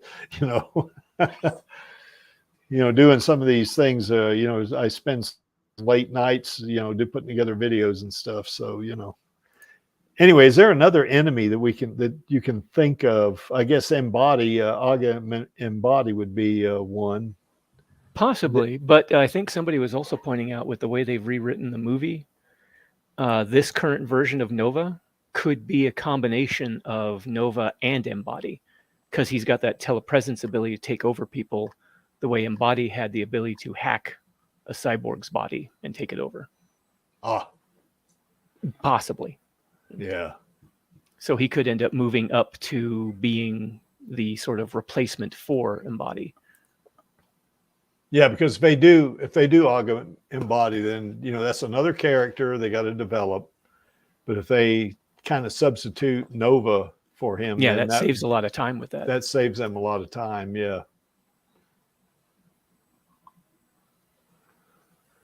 So anyway, can y'all think of anything else? I mean, there's certainly some of those socket soldiers. Who was that guy that was in command of the socket soldiers? I can't remember that guy. There's certainly Colonel Payne would be one. I know the guy you mean. I just can't remember his name. Was it Knucklehead? Yeah. Knucklehead was like a sergeant. He was like he was. And he was a real knucklehead. He was yeah, which is why they called him that, I guess. But yeah. Well, anyway, I think he was a dumbass. Oh, they ought to make a character named Dumbass and put him in there. Yeah. Okay, guys. Well, I can't think of anything else. What? It's only been 2 hours, Creaky. Come on, you can do it better than this. Yeah, I know, but I can't. My brain's expended, I guess. So did we miss anything? I know we missed anything because there's millions of characters almost in the damn manga. I mean, just that one little graphic, that drawing they had of all the characters in the manga with Alita standing in front of them. Man, if you had to develop all those characters, you'd have 100 movies. Yeah. So anyway, that's that. And as you can see there, Alita loves her Uncle Creek. So because like the rest of the Alita army, we want that sequel. And we're fighting for her to get that sequel. Right.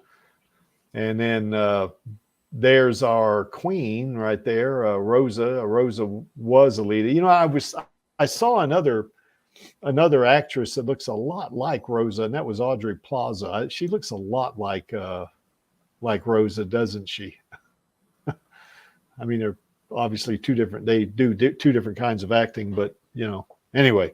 But anyway, Rosa's number one in the Creeks book. So, in terms of being an actor. So, because she is Alita, and she wants that sequel as bad as we do, I think. Seems that way, yeah. The impression I got. Yep.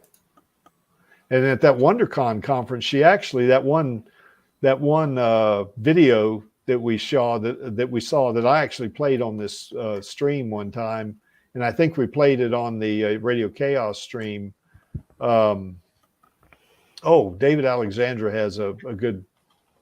Yeah, I think you're right, David Alexander. No, Destiny Nova is going to be the most dangerous enemy of Alita. So, yeah, you're right. I think so. I think he definitely would be the most dangerous.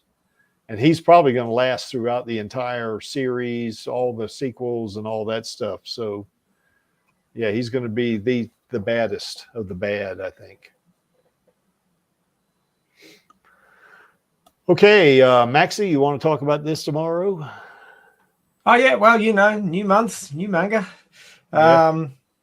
Delving a bit more into the motorball arc. Alita obviously has the 99 now, and looking into what's going to be happening next. But of course, I haven't checked out the chapter again yet, but I'm pretty sure it's the one with the arm wrestle. So yeah. I think we got that to look forward to. Oh, and Alita doing the motorbike throw, yep, which was a neat little panel.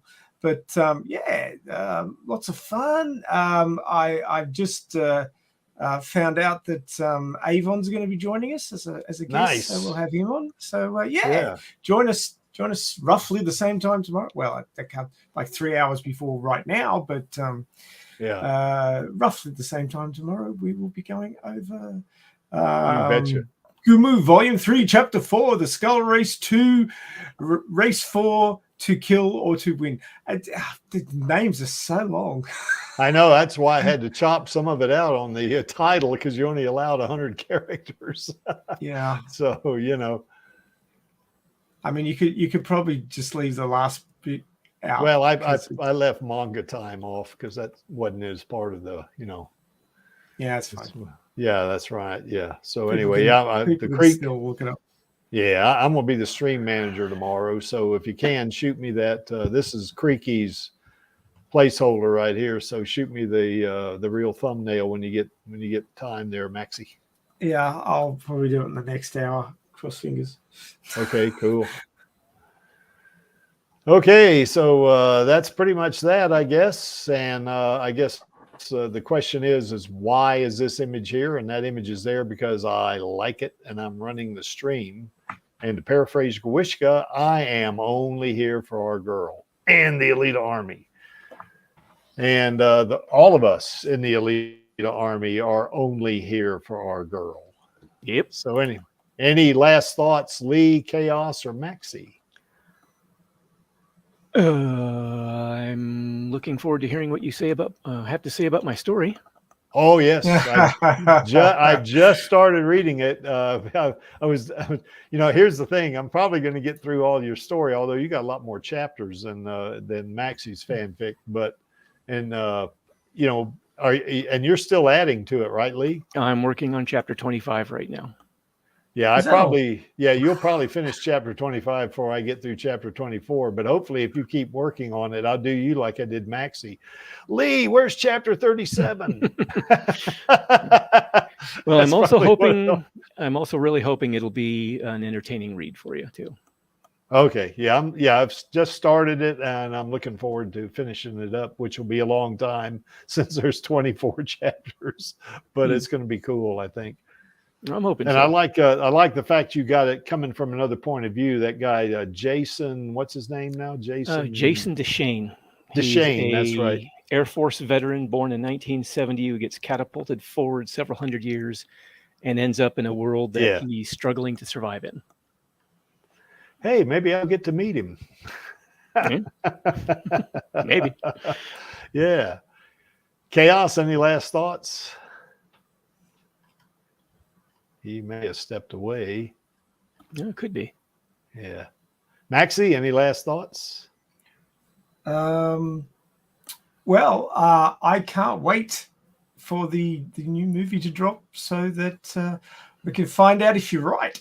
I think there's a lot of characters on either side of the fence, and in 2.5 hours, they're going to have a lot of trouble. They'll only be able to introduce a certain number of them and build them up. So, I mean, Well, we'll certainly get the chance to see how they manage it. Yeah, it's gonna be a bit of a shoehorn, especially seeing as rather than having individual arcs, they overlay them on top of each other. Yeah, and it's going to be interesting to see the character substitutions they do. You know, like substituting Ego for Ed, Ito rather for Ed. Ego, that's Guardians of the Galaxy. Anyway, Ito for Ed, or say substituting Nova for Augment Embody. You know, so yeah, it'd be kind of interesting to see how they kind of combine things like that, so they don't have to develop so many characters. You know. Oh, something else I was going to add too. Not only Alita, but Ito had also been killed and resurrected in the manga. Yes. Well, you know what they say: if you got a brain chip, you can always come back. That's right. So they've actually figured out at that point the essence of consciousness, haven't they? I think it was mainly Nova that did a lot of that. Strangely enough, the guy who had like the least regard for humanity ended up finding how to sort of preserve the human consciousness sort of thing and reconstruct it. Yeah. Boy, that's a level of technology that's... Yeah, that's Arthur C. Clarke level of technology. Yeah, it is. Sufficiently advanced technology is indistinguishable from magic. Yeah, that's right. Okay, guys. Well, I think that's pretty much it. I guess we'll have to do our call to action here. And that would be on my count of 3. And that would be 1, 2, 3. Film those sequels, baby. And we will see you next week on the stream here. And we'll see you tomorrow on Radio Chaos stream. Take care, guys. All right. Bye. What's up, Alita Army? This is Hot Toys Alita, and I hope you enjoyed this week's Alita Livestream. Please join my Uncle Creek, Angelus, and our other guests for next week's show. Remember, I do not stand by in the presence of evil, and film those sequels, baby. See you next time.